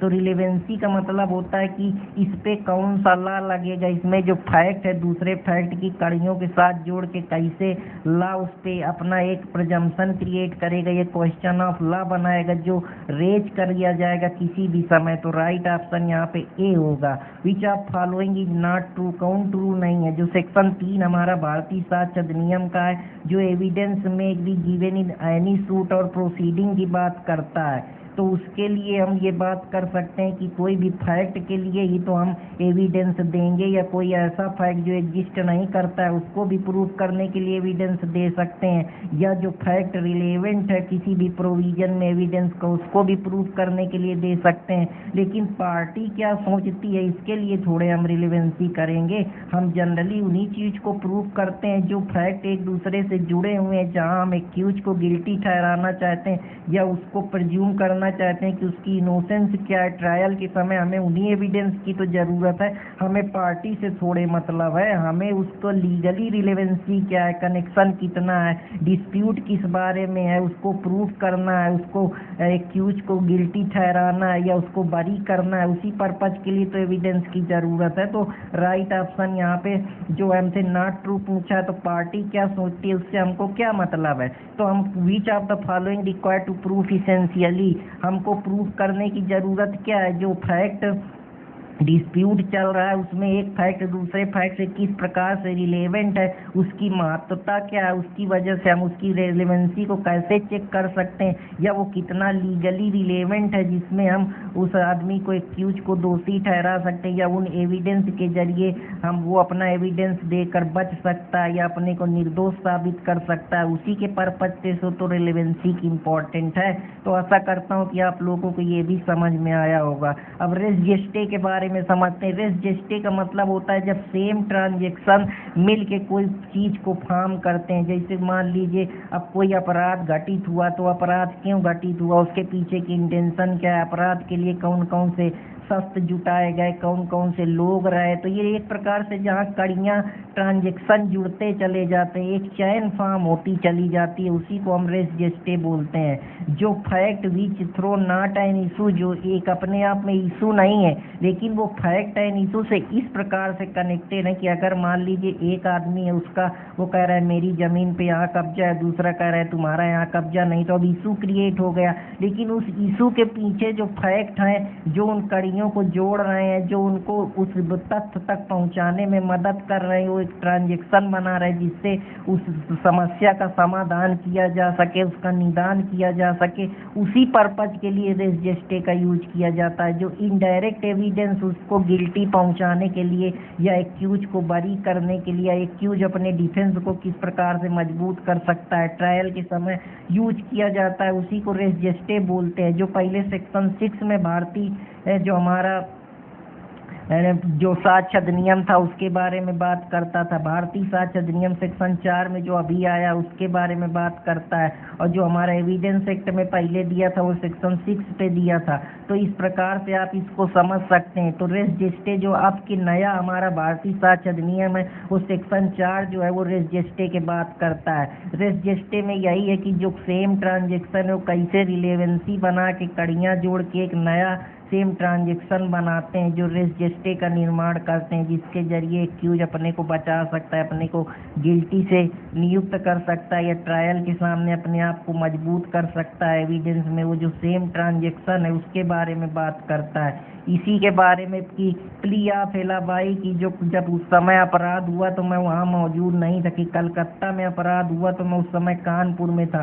भला कि वो फैक्ट के एक दूसरे से इतने रिलेवेंट नहीं है लेकिन फिर भी उनकी रिलेवेंसी है। तो fact forming a part of same transaction are known as, उसको हम रेस जेस्टे बोलते हैं। तो आशा करता हूँ कि आप लोगों को ये भी समझ में आया होगा। जो क्राइटेरिया है रेस जेस्टे का वो क्या होता है कि वो जो रेस जेस्टे कनेक्शन बनाया गया या कड़ियाँ जोड़ी गई सेम ट्रांजेक्शन में, उनके बीच में प्रॉक्सिमिटी कितना है, समय टाइम प्लेस क्या, एक समय सही समय पे हुआ, उसका पर्पज क्या है, उसकी कम्युनिटी या पर्पज क्या है, वो किस पर्पज के लिए यूज किया गया है, क्या वो जो एक्शन हो रहा था वो लगातार हो रहा था, उसमें कोई अवरोध या डिले तो नहीं था जिससे जो एविडेंसरी वैल्यू है वो कहीं कम ना हो जाए, या उसकी जो एडमिसिबिलिटी है लीगल तौर पे वो कम ना हो जाए। तो हमको ये 3 प्रिंसिपल या 3 टेस्ट देखने पड़ते हैं कि वो प्रॉक्सिमिटी कितनी है, उसकी कितनी वैल्यू है, प्रोबेबिलिटी कितनी है उसकी, या एडमिसिबिलिटी उसकी कितनी है, टाइम और प्लेस को लेकर। कहीं अभी का कोई एक्ट करा है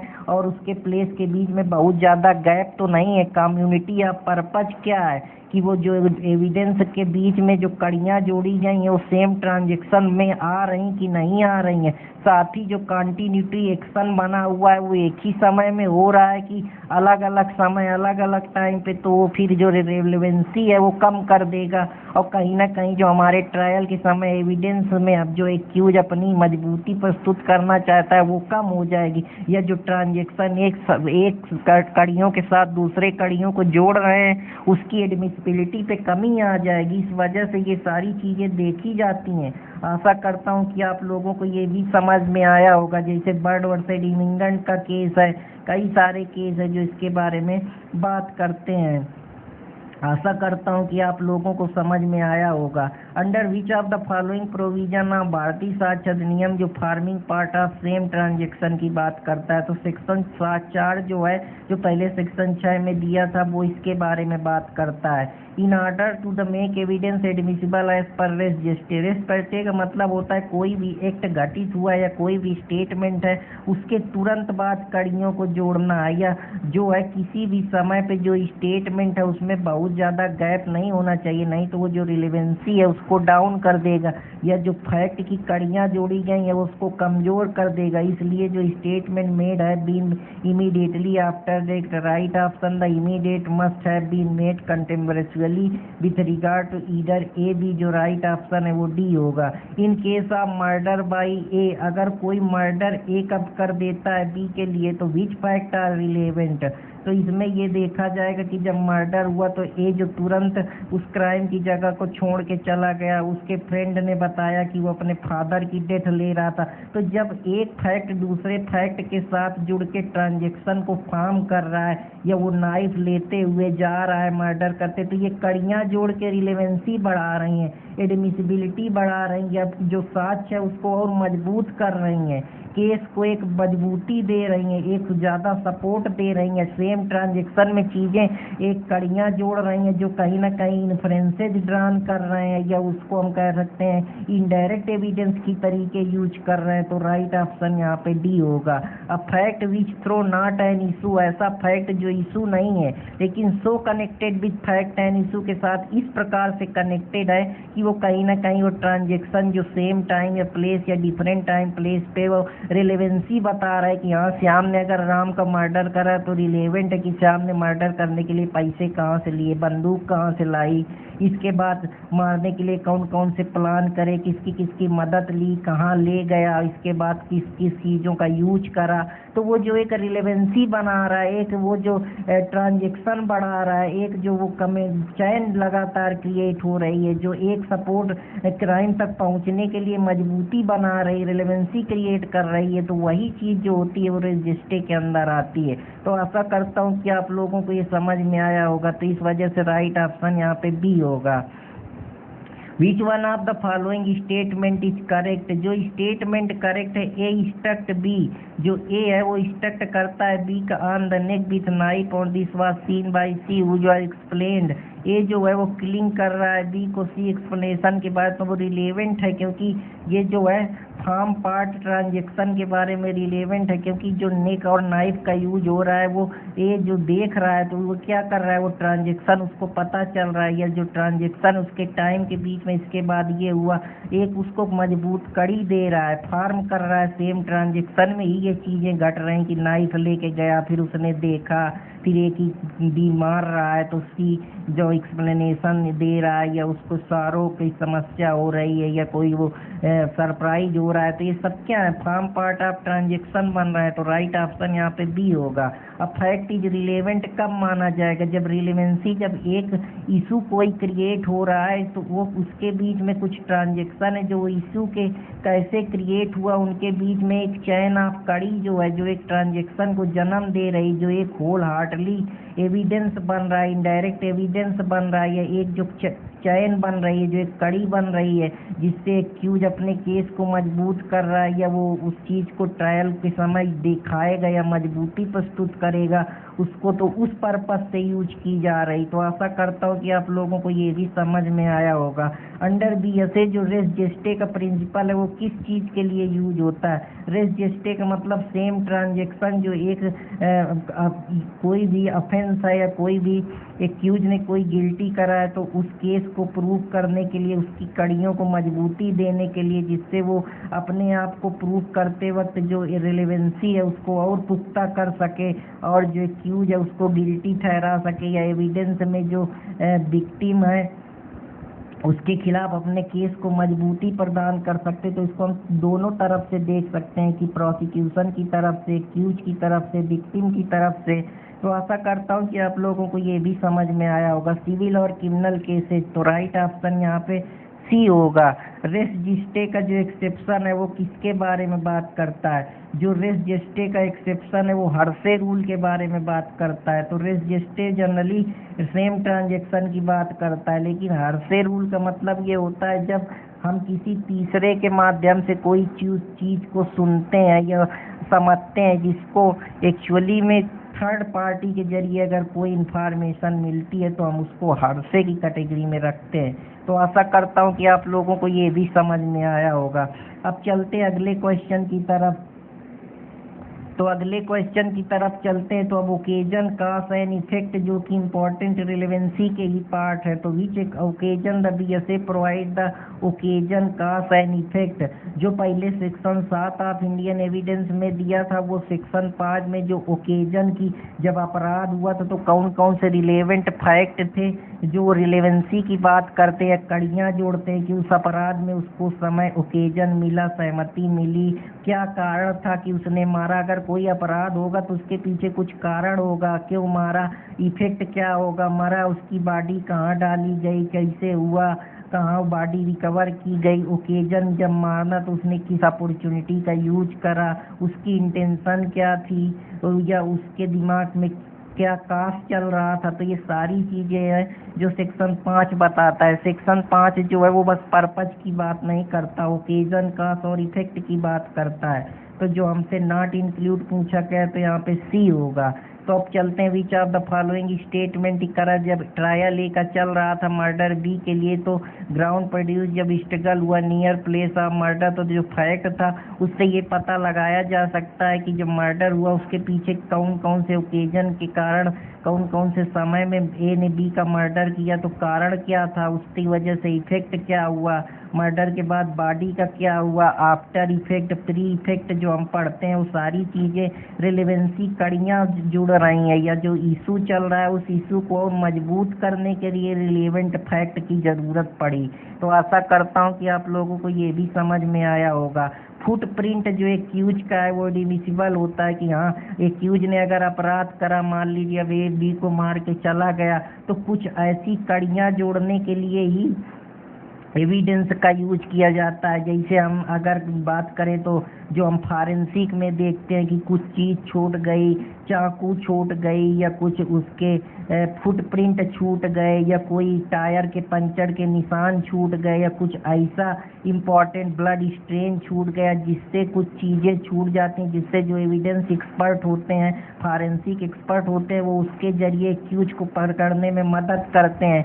जैसे वो अगर डिजिटल कोई ट्रांजैक्शन घटित हुआ है तो वो डिजिटल इलेक्ट्रॉनिक के जरिए समझने का प्रयास करते हैं, या मोबाइल के जरिए कैप्चर कर लेते हैं, या तुम मोबाइल को पूरी तरीके से जब्त कर लेते हैं, या फिंगरप्रिंट के जरिए आपको पकड़ने का प्रयास करते हैं, या डीएनए टेस्ट के जरिए आपको पकड़ने का प्रयास करते हैं, या सैंपल लेते हैं जो बॉडी के खून के, शरीर के, आपके नाखून के, हाथ पैर के, स्वीट के, स्मेल के, बाल के। तो ये सारी चीज़ें क्या हैं, तो कहीं ना कहीं एक्यूज को दोषी ठहराया जा सके। तो जो फुटप्रिंट है वो फॉरेंसिक साइंस का पार्ट है। तो सेक्शन 5 में जो है वो राइट ऑप्शन ए होगा। अब मोटिव प्रिपरेशन और कंडक्ट की बात करते हैं। मोटिव प्रिपरेशन और प्रीवियस एंड सब्स्टिट्यूट कंडक्ट जो है वो सेक्शन 6 में है। सेक्शन 8 ऑफ इंडियन एविडेंस उसके बारे में बात करता है। तो जो मोटिव प्रिपरेशन और प्रीवियस एंड सब्स्टिट्यूट कंडक्ट है जो पहले सेक्शन 8 में दिया था, मोटिव और प्रिपरेशन और प्रीवियस सब्स्टिट्यूट कंडक्ट सेक्शन 6 में दिया है जो हमारा नया भारतीय साक्ष्य अधिनियम आया है। Which one of the following is not included in section 6 में पहले जो चीज़ें थी मोटिव के बारे में कि मकसद क्या है, प्रिपरेशन करते वक्त जैसे हम इंडियन एविडेंस एक्ट में पढ़ते, हम भारतीय न्याय संहिता में पढ़ते हैं कि अगर कोई डकैती विथ मर्डर की प्रिपरेशन करता है, या कोई वेज वार करता है, या डिप्रेडेशन किसी की कंट्री में लूट करता है, तो उसके लिए भी अपराध की कैटेगरी में रखा गया है। प्रिपरेशन के ऑफेंस अगेन स्टेट के जो मामले होते हैं वहाँ प्रिपरेशन जनरली अपराध की श्रेणी में नहीं होता, लेकिन कुछ अपराध है जहाँ प्रिपरेशन भी होता है। तो सेक्शन 6 में वो जो कड़ियाँ जोड़ रहे हैं जिससे हम अंदाज़ा लगा सकें कि एक्यूज ने अगर अपराध करा है तो उसके पीछे इंटेंशन क्या थी, मोटिव क्या थी, प्रिपरेशन क्या था। तो ये सारी चीज़ें हैं जो जनरली मोटिव, प्रिपरेशन और कंडक्ट है जो सेक्शन 6 में नहीं इंक्लूड। कौन सी चीज़ नहीं इंक्लूड है, तो इंटेंशन है जो सेक्शन 6 में रिलेवेंसी में बात नहीं की गई। बाकी जो रिलेवेंट फैक्ट है जो फैक्ट को मजबूती दे रहे हैं या जो डिस्प्यूट है उसको जोड़ने में मदद कर रहे हैं, एक चैन क्रिएट कर रहे हैं जिससे एक्यूज को जो है दोषी ठहराया जा सके, केस को मजबूत किया जा सके। तो मोटिव, प्रिपरेशन, कंडक्ट जो है ये सारी चीज़ें, लेकिन इंटेंशन नहीं है। तो राइट ऑप्शन यहाँ पे ए होगा। Any fact constitute a motive of preparation for any fact, जो फैक्ट किसी भी फैक्ट के साथ जुड़े हैं या उसको मजबूती प्रदान कर रहे हैं मोटिव के तौर पे, प्रिपरेशन के तौर पे, जो डिस्प्यूट हुआ है या जो एक पार्टी जहाँ पे सर्ट कर रही दूसरी डिनाई कर रही, तो वो रिलेवेंट फैक्ट के ही अंदर आते हैं। तो राइट ऑप्शन यहाँ पे ए होगा।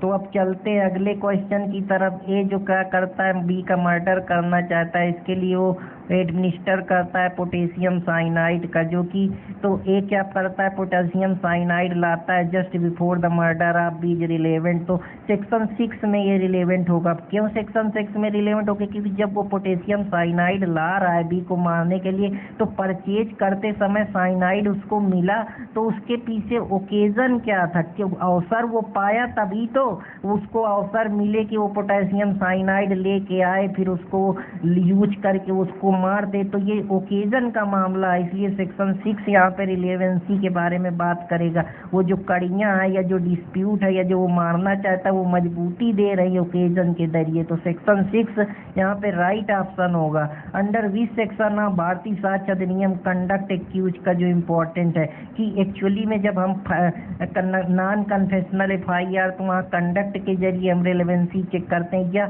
जो भी अपराध कोई भी कर रहा है तो वो उसका कंडक्ट क्या है, वो उसका जो उस समय वो जो उसके दिमाग में वो जो एक्शन ले रहा है या जो वो कर रहा है उसका कंडक्ट क्या है। कंडक्ट का मतलब है कि वो जो एक्ट कर रहा है उसके पीछे उसका जो एक एक्शन ले रहा है वो क्यों ले रहा है। तो एक्यूज का कंडक्ट रिलेवेंट है भाई। अगर एक्यूज ए का मर्डर कर रहा है तो वो कंडक्ट क्या है कि उसको मार रहा है, तो कंडक्ट इम्पोर्टेंट फायदा बता रहा है कि हाँ एक्यूज अगर विक्टिम को मारना चाहता है तो ये फैक्ट है जो उसके कंडक्ट को शो कर रहे हैं कि वो प्रिपरेशन कर रहा है, फिर अपॉर्चुनिटी देख रहा है, फिर उसके दिमाग में इलविल है, फिर उसका इफेक्ट क्या होगा। तो ये सारी चीज़ें जो सेक्शन 6 इसके बारे में बात करता है। तो राइट ऑप्शन यहाँ पे बी होगा। तो कंडक्ट जो रिलेवेंट है सेक्शन 6 ऑफ भारतीय साक्ष्य अधिनियम में वो किसके बारे में बात करता है। तो जो कंडक्ट है रिलेवेंट सेक्शन 6 में वो ये बताता है कि जो कंडक्ट के पहले वो किससे मिला, कहाँ से हथियार लाया, कैसे उसने कॉन्स्पिरेसी करी, कैसे उसने हार्बरिंग करी, आफ्टर के बाद वो किससे मिला, कैसे वो उसको छुपा रहा है, कैसे वो ताकि पनिशमेंट ना मिले, बॉडी को कहाँ जलाता है, कहाँ दफनाता है। तो ये सारी चीज़ें जो फैक्ट जो कड़ियाँ जुड़ रही हैं जो इनडायरेक्टली उस केस के बारे में मजबूती प्रदान कर रही हैं। तो इधर प्रीवियस और सब्स्टिट्यूट जो सेक्शन 6 में दिया है, तो राइट ऑप्शन यहाँ पे 6 होगा। Which of the following would not be relevant in evidence under 6 of BSA। तो जो रिलेवेंट है evidence of statement fact robbery without making any complain, तो जो रिलेवेंट नहीं है वो evidence of statement robbery without making any complain, तो ये इंपॉर्टेंट नहीं। तो ऑप्शन डी यहाँ पे राइट ऑप्शन होगा। तो अब चलते हैं अगले क्वेश्चन की तरफ। अब जैसे एक प्रोसिक्यूटेड मर्डर करता है वाई का, ड्यूरिंग जब ट्रायल होता है तो एविडेंस एक्स एड्यूस करता है कि वाई जो है उसका अल्टरकेशन हुआ था जिससे एक्यूज ने थ्रीटन किया कि वो वाई को मार देगा।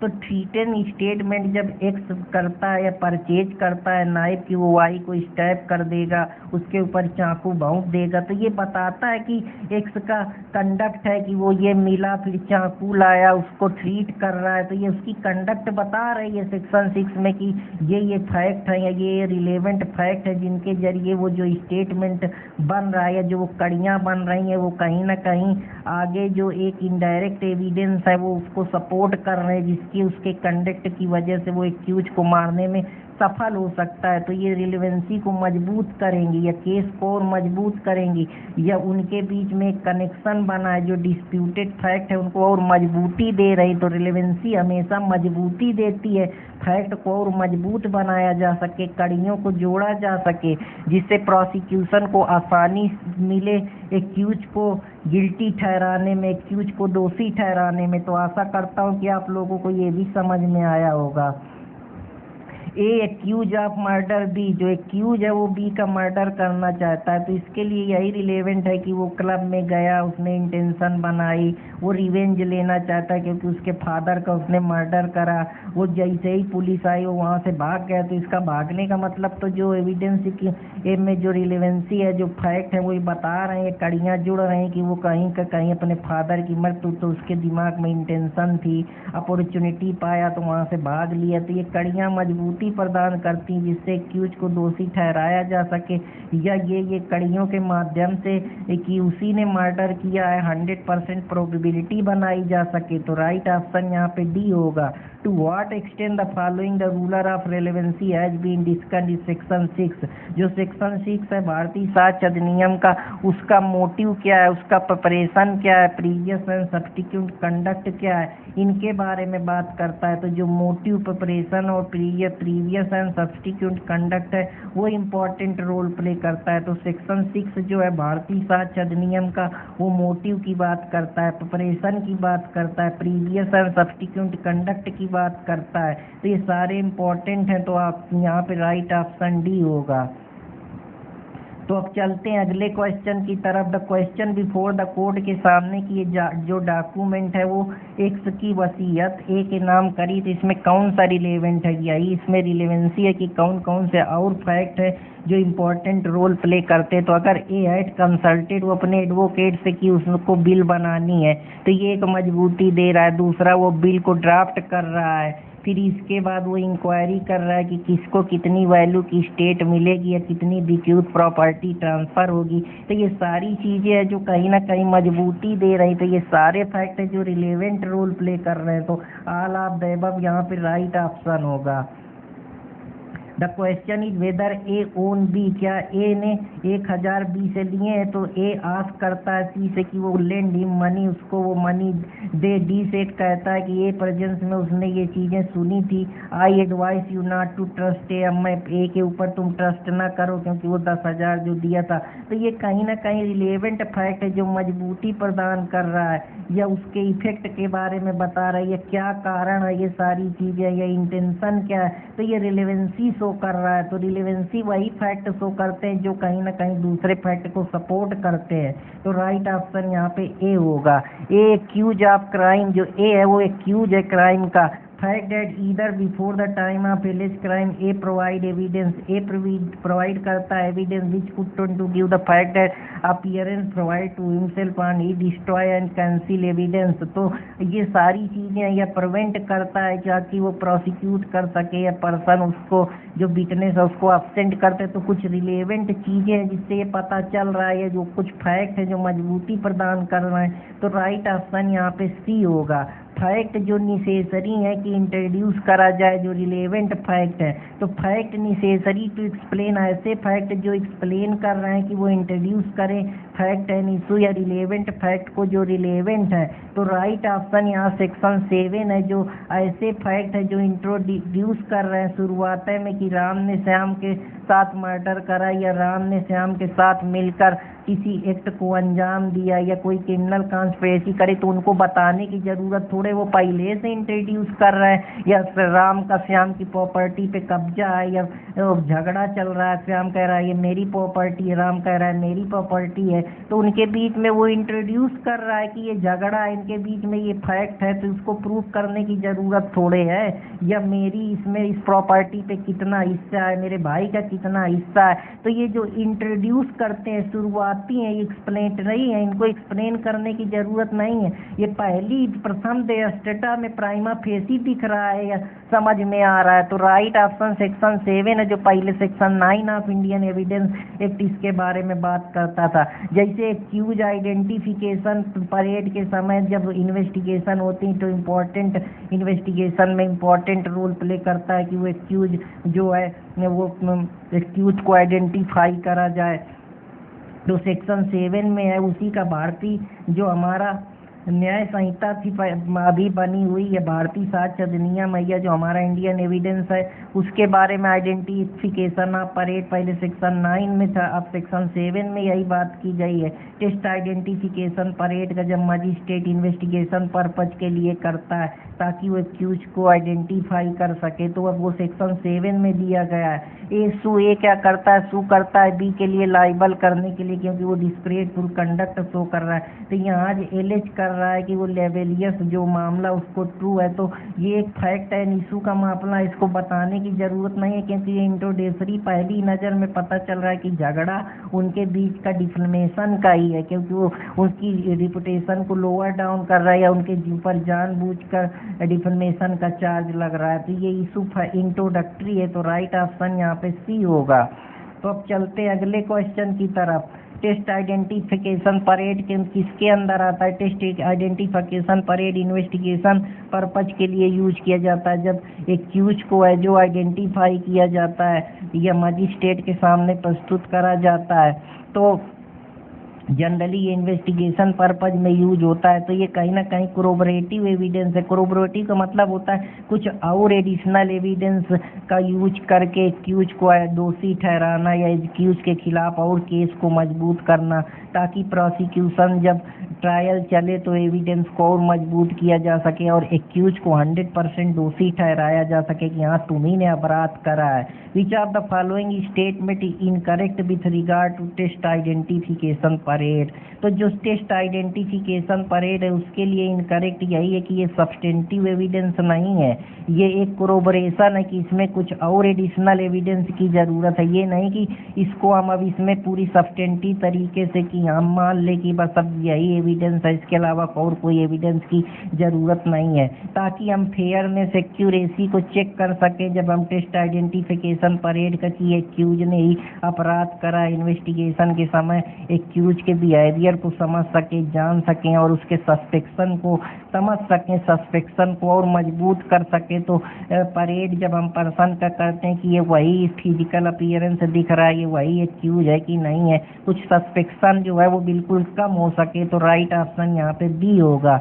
एक राइट फॉर द रियाट, अगर कहीं पे रायट हो रहा है, दंगा हो रहा है और सब मॉब उसी तरीके बढ़ रहे हैं, तो ये जो मामला इसके जरिए हम रेलेवेंसी को चेक कर सकते हैं कि इसमें कुछ बताने की जरूरत नहीं है। एक्सप्लेनेशन ट्रांजेक्शन अपने आप में नेचर जो इस ट्रांजेक्शन की प्रकृति है वो बता रहा है कि ये पूरी तरीके से मामला मॉब का है और ये राइट करने कमिट हुआ है, तो एक्सप्लेनेशन करने की ज़रूरत नहीं है। इंट्रोडक्टरी फैक्ट है जो अपने आप में एक्सप्लेन कर रहा है, या उसके ट्रांजेक्शन क्या है कि मामला क्रिमिनल इन नेचर का है, ये राइट से रिलेटेड है, तो राइट ऑप्शन यहाँ पे बी होगा। तो अब चलते हैं अगले क्वेश्चन की तरफ। ए एक्यूज ऑफ थिफ्ट, जो ए है वो दोषी है थिफ्ट का, स्कीम टू गिव की वो स्टेलन प्रॉपर्टी जो है वो बी को देता है, जो ए की वाइफ है वो देख लेती है, लेकिन वो जब प्रॉपर्टी डिलीवर करता है, लेकिन ए जो कहता है कि तुम इसको हाइड कर दो, तो बी का स्टेटमेंट यहाँ पे एक्सप्लेन कर रहा है उस फैक्ट को, जो पार्ट ऑफ ट्रांजेक्शन में चीज़ें घट रही वो बता रहा है, एक्सप्लेनेटरी अपने आप में दिख रहा है कि प्रॉपर्टी लिया फिर वो हाइड करने की बात कर रहा है, तो राइट ऑप्शन यहाँ पे सी होगा। अब मैच करने का प्रयास करते हैं। फैक्ट जो कि प्रिपरेशन फैक्ट एंड इशू को बताते हैं वो सेक्शन 6 में दिए हैं। जो फैक्ट एंड इशू के बारे में बात करते हैं, fact which is result in fact and issue, वो सेक्शन 5 में दिए हैं। फैक्ट जो सेम ट्रांजेक्शन की बात करते हैं वो अब सेक्शन 4 में है। फैक्ट जो इंट्रोड्यूस करते हैं, एक्सप्लेन करते हैं, वो सेक्शन 7 में दिए हैं। तो ए का 2, बी का 3, 4, 1 इस प्रकार से जो फैक्ट इंट्रोड्यूस और रिलेवेंट है वो 7 में है। सेम ट्रांजेक्शन 4 में है। फैक्ट एंड इशू को रिजल्ट बनाते हैं 5 में है। फैक्ट एंड इशू जो है वो प्रिपरेशन सेक्शन 6 के बारे में बात करता है, तो राइट ऑप्शन यहाँ पे ए होगा। तो अब चलते हैं अगले क्वेश्चन की तरफ। थिंग सेड और डन कंपैरिजन ऑफ कॉन्स्पिरेसी की बात होती है। जब कोई भी सेक्शन हम कुछ कहते हैं या कुछ रिटन एक्यूज के ऊपर कॉन्स्पिरेसी करता है या को कॉन्स्पिरेटर के साथ कुछ मिल के कॉमन इंटेंशन के जरिए, जैसे अब कॉमन इंटेंशन 3-5 में है, पहले जो थी ये सेक्शन 34 में कॉमन इंटेंशन के बारे में बात की गई थी, जहाँ कई सारे केस हैं। बरिंदर कुमार का केस है और इसके बाद और भी बहुत सारे, नानक चंद का केस है। तो सेक्शन 8 जो पहले की इंडियन एविडेंस में सेक्शन 10 में था, वो सेक्शन 8 में रिलेवेंसी की बात करता है, तो राइट ऑप्शन यहाँ पे ए होगा। Which section of Bharatiya Sakshya Adhiniyam provide provision related to conspiracy, जो कॉन्स्पिरेसी की बात की गई है वो सेक्शन 8 में दिया गया है, जो पहले सेक्शन 10 में थी, जहाँ हम कुछ बोलते हैं या कंस्पायर करते हैं, या हम इसको कह सकते हैं कि एक प्रकार से एजेंसी के मामले होते हैं, जैसे पार्टनर पार्टनरशिप के मामले होते हैं या कहीं कोई और चीज़ पे कॉन्स्पिरेसी कमिट होती है जो सेक्रेसी में करीब की जाती है, जिसमें इनडायरेक्ट एविडेंस का यूज किया जाता है, जैसे नालिनी का केस है। तो ये सारे मामले हैं।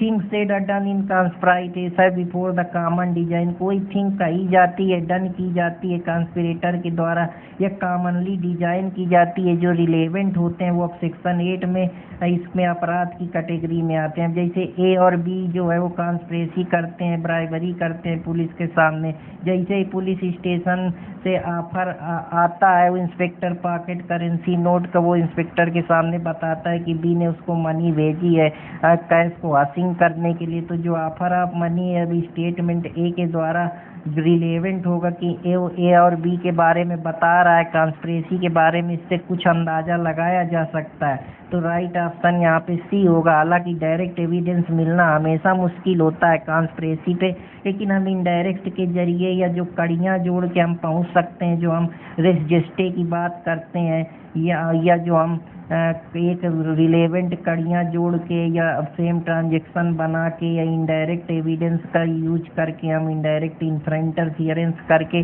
उस तक पहुंच सकते हैं। Under BSA anything said done या रिटन कंस्पिरेशन कॉन्स्पिरेसी जो रिलेवेंट को इंस्पायरेशन वो डॉक्ट्राइन एजेंसी पे बेस होती है। जैसे पार्टनरशिप दो लोग मिलके आपस में एजेंसी के तौर पे काम करते हैं, म्यूचुअल ट्रस्ट के जरिए काम करते हैं, एजेंसी के तरह पे काम करते हैं जो वकैरियस लाइबिलिटी पे बेस्ड होती है। सेम वैसे ही कॉन्स्पिरेसी में भी दो लोग मिलकर किसी भी चीज़ में षड्यंत्र गढ़ते हैं जहाँ उनकी इंटेंशन होती है वो इलीगली तौर पे जो एक एग्रीमेंट बनाते हैं जो अनलॉफुल होता है और जो उसको अनलॉफुल तरीके से इलीगल एक्ट के लिए यूज करते हैं। The BSA declare that anything said या डन, या बीएसए जो भारतीय साक्ष्य अधिनियम है वो कुछ भी कहता है या कुछ भी करता है या कॉन्स्पिरेटर जो रिलेवेंट होते हैं प्रूव करने के लिए कॉन्स्पिरेसी जो reference to their common intention. तो राइट ऑप्शन यहाँ पे बी होगा। विथ रिस्पेक्ट टू सेक्शन 8 जो भारतीय साक्ष्य अधिनियम के बारे में बात करता है, तो सेक्शन 8 जो भारतीय साक्ष्य अधिनियम के बारे में बात करता है इनकरेक्ट कौन सा है, तो कॉमन इंटेंशन के डिक्लेरेशन के बारे में only furtherance their common intention, तो ये यहाँ पे गलत है।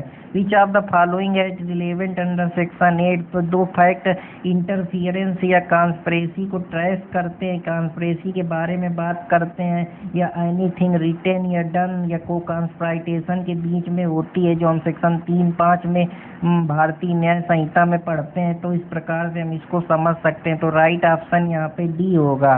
तो अब चलते हैं अगले क्वेश्चन की तरफ। एन एडमिशन कॉन्स्टिट्यूट, एडमिशन हमेशा सब्सटेंटिव पीस ऑफ एविडेंस की तरीके यूज किया जाता है, उसको हम कंक्लूसिव प्रूफ नहीं यूज कर सकते हैं क्योंकि वो उसमें क्या होता है कि वो एडमिशन एक आदमी के द्वारा एडमिट किया जाता है कि स्टेटमेंट होता है जो इनडायरेक्टली इन्फ्रेंसेस क्रिएट किया जाता है या इनडायरेक्टली तरीके से हम किसी पे आरोप लगाते हैं, सिद्ध करने का प्रयास करते हैं।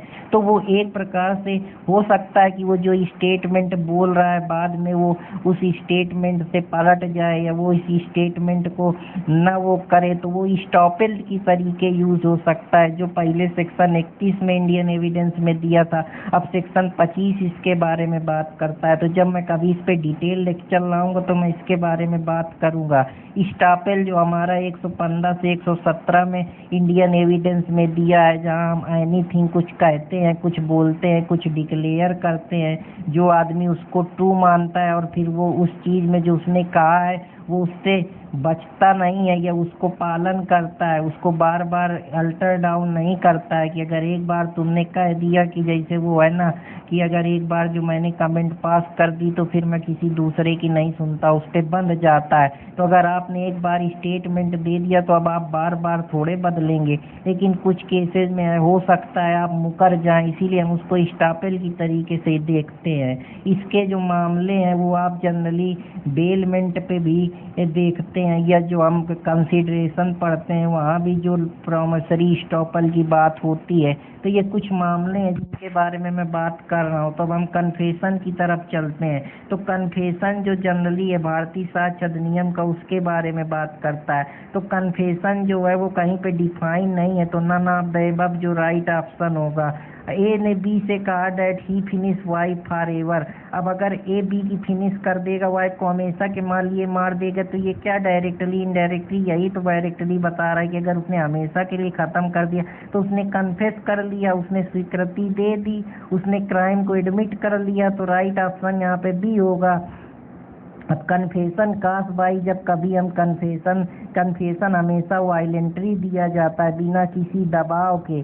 कन्फेशन के जनरली जो स्टेटमेंट होते हैं वो उसके बारे में हमारे सीआरपीसी में भी प्रोविज़न दिए गए हैं जो कन्फेशन के बारे में बात करते हैं कि कन्फेशन के बारे में बहुत सारी चीज़ें हैं। सेक्शन 161 में भी इस कन्फेशन से रिलेटेड कई सारे मामले दिए हैं। या इंड्यूसमेंट के जरिए जब हम किसी को डरा धमका के, थ्रीट करके या कोई प्रॉमिस करके देते हैं तो वो कन्फेशन वो अपनी फ्री इच्छा विल के साथ नहीं करता।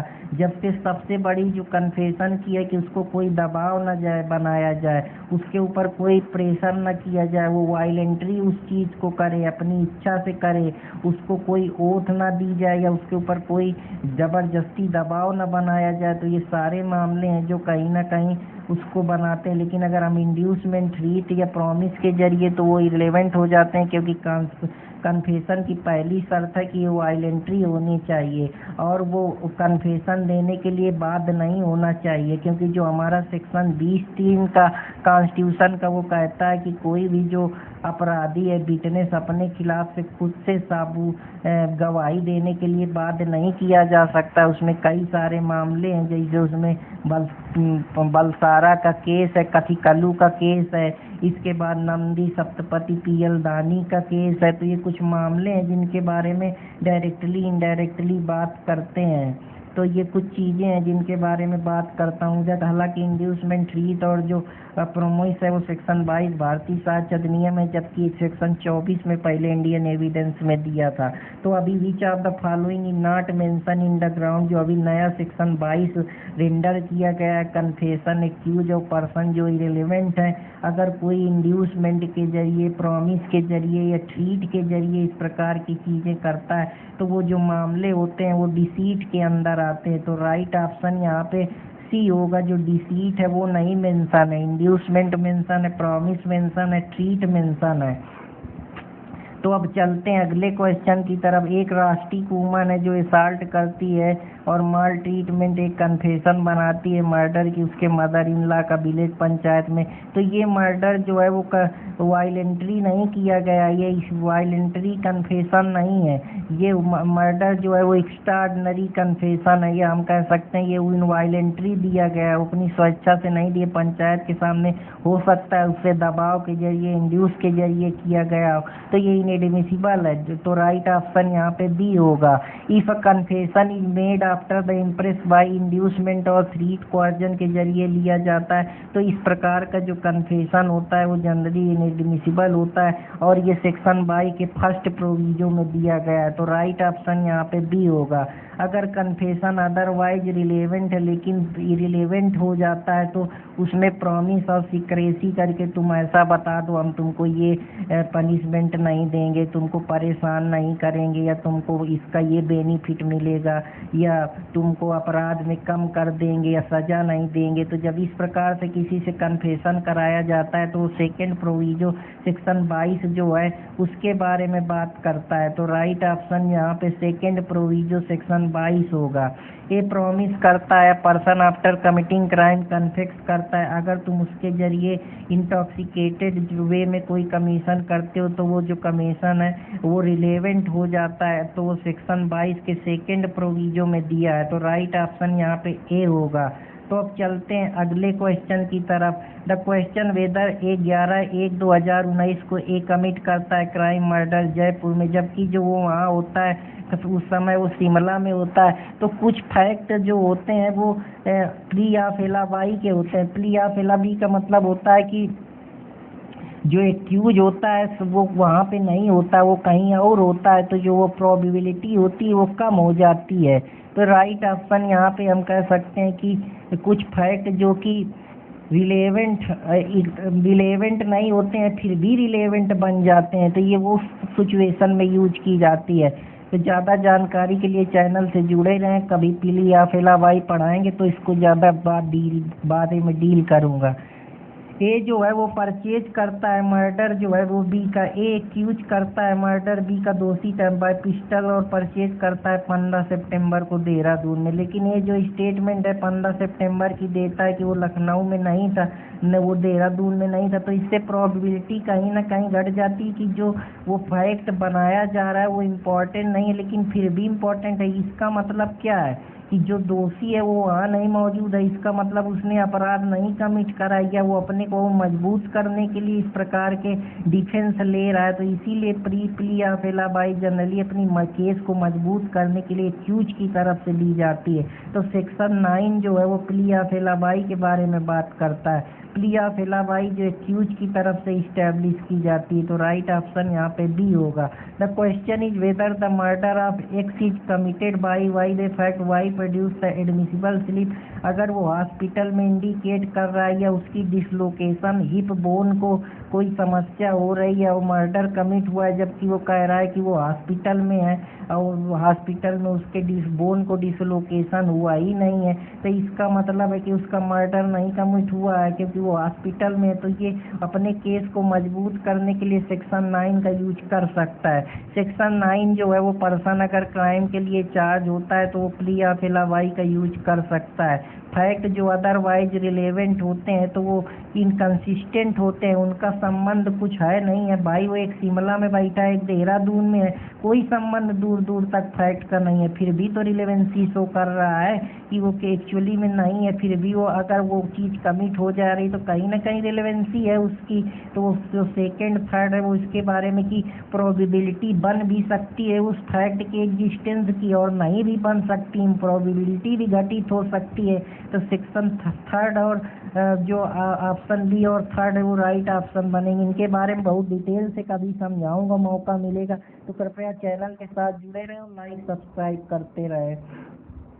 जो डैमेज के पहले मामले सेक्शन 12 में दिए थे कि हम कैसे डैमेज को डिटरमाइन करेंगे, जैसे मान लीजिए कोई डैमेज के बारे में बात की गई है कि उसको कितना डैमेज हुआ है, कोर्ट कैसे डिटरमाइन करेगी लिक्विडेटेड डैमेज है कि अनलिक्विडेटेड डैमेज है, पहले से प्री डिटरमाइन है कि कुछ फैक्ट एंड सर्कमस्टेंसेज को ध्यान में रख के किया गया। तो कुछ फैक्ट जो रिलेवेंट होते हैं डैमेज राइट और कस्टम में, तो सेक्शन 10 जो है वो इसके बारे में नए भारतीय साक्ष्य अधिनियम बात करता है, जबकि 12 जो भारतीय इंडियन एविडेंस है वो इसके बारे में पहले बात करता था। पहले राइट और कस्टम के बारे में बात सेक्शन 13 में थी, अब सेक्शन 11 में होती है कि जो कस्टम है वो एंशिएंट होने चाहिए, वो नेचुरल प्रिंसिपल का पालन करना चाहिए, कस्टम जो है वो पूरी तरीके से एंशिएंट होने चाहिए, और सबसे बड़ी बात है कि वो यूजेज पे बेस्ड होने चाहिए, कंटिन्यूटी उन पे होनी चाहिए। जो ये सारे कुछ फैक्टर है जो इम्पोर्टेंट रोल प्ले करते हैं। तो ये जो अब राइट एंड कस्टम और सेक्शन 11 में है, तो आशा करता हूँ कि आप लोगों को ये भी समझ में आया होगा। तो अब चलते हैं अगले क्वेश्चन की तरफ। एविडेंस कस्टम जो है वो स्टेबिलिटी नहीं दिए जा सकते, कस्टम हमेशा सिविल राइट के लिए दिए जा सकते हैं। ईजमेंटरी राइट जो हम ईजमेंट लिमिटेशन एक्ट में पढ़ते हैं उसके बारे में बात की जाती है। ईजमेंटरी राइट के लिए जो ईजमेंट से रिलेटेड मामले होते हैं, जहाँ पे ईजमेंट से रिलेटेड चीज़ें दी होती हैं, ग्रांट के बारे में बात की गई है। तो ये जो कस्टम है वो क्रिमिनल राइट नहीं है, तो राइट ऑप्शन यहाँ पे डी होगा। सेक्शन 11 भारतीय साक्ष्य अधिनियम के बारे में बात करता है, राइट ऑफ फुल ओनरशिप के बारे में बात की जाती है, या कैपेबल ऑफ इनकॉर्पोरियल राइट के बारे में बात की जाती है। तो राइट ऑप्शन यहाँ पे डी होगा, जहाँ पे फुल ओनरशिप के बारे में बात की जाती है, इनकॉर्पोरियल राइट के बारे में बात की जाती है। अब कुछ और इम्पोर्टेंट इंडियन एविडेंस जो हमारा भारतीय साक्ष्य अधिनियम है उनके बारे में बात करते हैं। तो fact showing the existence of state of mind and body feeling के बारे में बात करता है। कुछ ऐसे फैक्ट जो एग्जिस्टेंस में है, कोई दिमाग में क्या चल रहा है या एग्जिस्टेंस में कोई state of body bodily feeling में रिलेवेंट है तो वो किस सेक्शन में रिलेवेंट है, इसके बारे में बात करते हैं। तो सेक्शन 12 जो है वो जो पहले स्टेट ऑफ माइंड में क्या चल रहा है या बॉडली फीलिंग पहले 14 में दिया था। सेक्शन 12 जो है वो स्टेट ऑफ बॉडी और बॉडली फीलिंग के बारे में बात करता है। तो सेक्शन 12 आप याद करते रहिए, सेक्शन 14 को भूल जाइए क्योंकि अब इसकी कोई ज़रूरत नहीं है। कि एग्जिस्टेंस में स्टेट ऑफ माइंड में अभी क्या एग्जिस्ट कर रहा है कि अगर मुझे राम को निपटाना है या प्रॉपर्टी को मुझे लेना है या डिस्प्यूट का समाधान करना है या मुझे इस आदमी को मारना है या मुझे इस आदमी को निपटाना है, तो अभी मेरे दिमाग में क्या चल रहा है, मैं किस प्रकार से उस चीज़ के प्रति इंटेंशन बना रहा हूँ, ओकेजन क्या है, कास्ट क्या है, मेरी इंटेंशन क्या है, ये सारे जो माइंड के existence of state of mind में हमेशा मेरे स्पेसिफिक माइंड में अपने दिमाग से क्या सोच रहा हूँ। तो राइट ऑप्शन यहाँ पे ए होगा। Fact showing the existence of any state of mind में जो सेक्शन 12 में शो कर रहा है कि मेरी इंटेंशन क्या है, मेरे दिमाग में नॉलेज है कि जैसे मैं मर्डर कर रहा हूँ तो मेरे को कुछ नॉलेज है कि नहीं है, मैं रिलेवेंट जो चीज़ें कर रहा हूँ मेरे पीछे उसका मकसद क्या है जो मेरे केस को कहीं ना कहीं रिलेवेंट कर रहे हैं या मजबूत कर रहे हैं, मैं अपना डिफेंस मजबूत कर रहा हूँ या मजबूत फेस में कर रहा हूँ। तो राइट ऑप्शन यहाँ पे डी होगा। तो अब चलते हैं when existence of state of mind में या बॉडली फीलिंग में एक इशू चल रहा है तो उसके लिए कौन सा रिलेवेंट है कि मेरी इंटेंशन क्या है, मेरी नेग्लिजेंट या रेसलेस तरीके से तो नहीं कर रहा हूँ या इलविल मोटिव तो नहीं है कि मैं किसी को जानबूझ के डिफेम कर रहा हूँ। तो ये सारे आलाप बैकअप के जो मामले हैं तो राइट ऑप्शन यहाँ पे डी होगा। तो अब चलते हैं सेक्शन अगले क्वेश्चन की तरफ। विच of the following does not find a mention, जो स्टेट ऑफ माइंड में मेरे क्या चल रहा है सेक्शन 12 में क्या नहीं है। इलविल भी देखने को मिलता है, नेग्लिजेंस भी देखने को मिलता है। अब इस नेग्लिजेंस का यूज हम क्रिमिनल नेग्लिजेंस में भी कर सकते हैं, जैसे हम 304B में जो हमारा IPC था उसमें दिखा सकते हैं।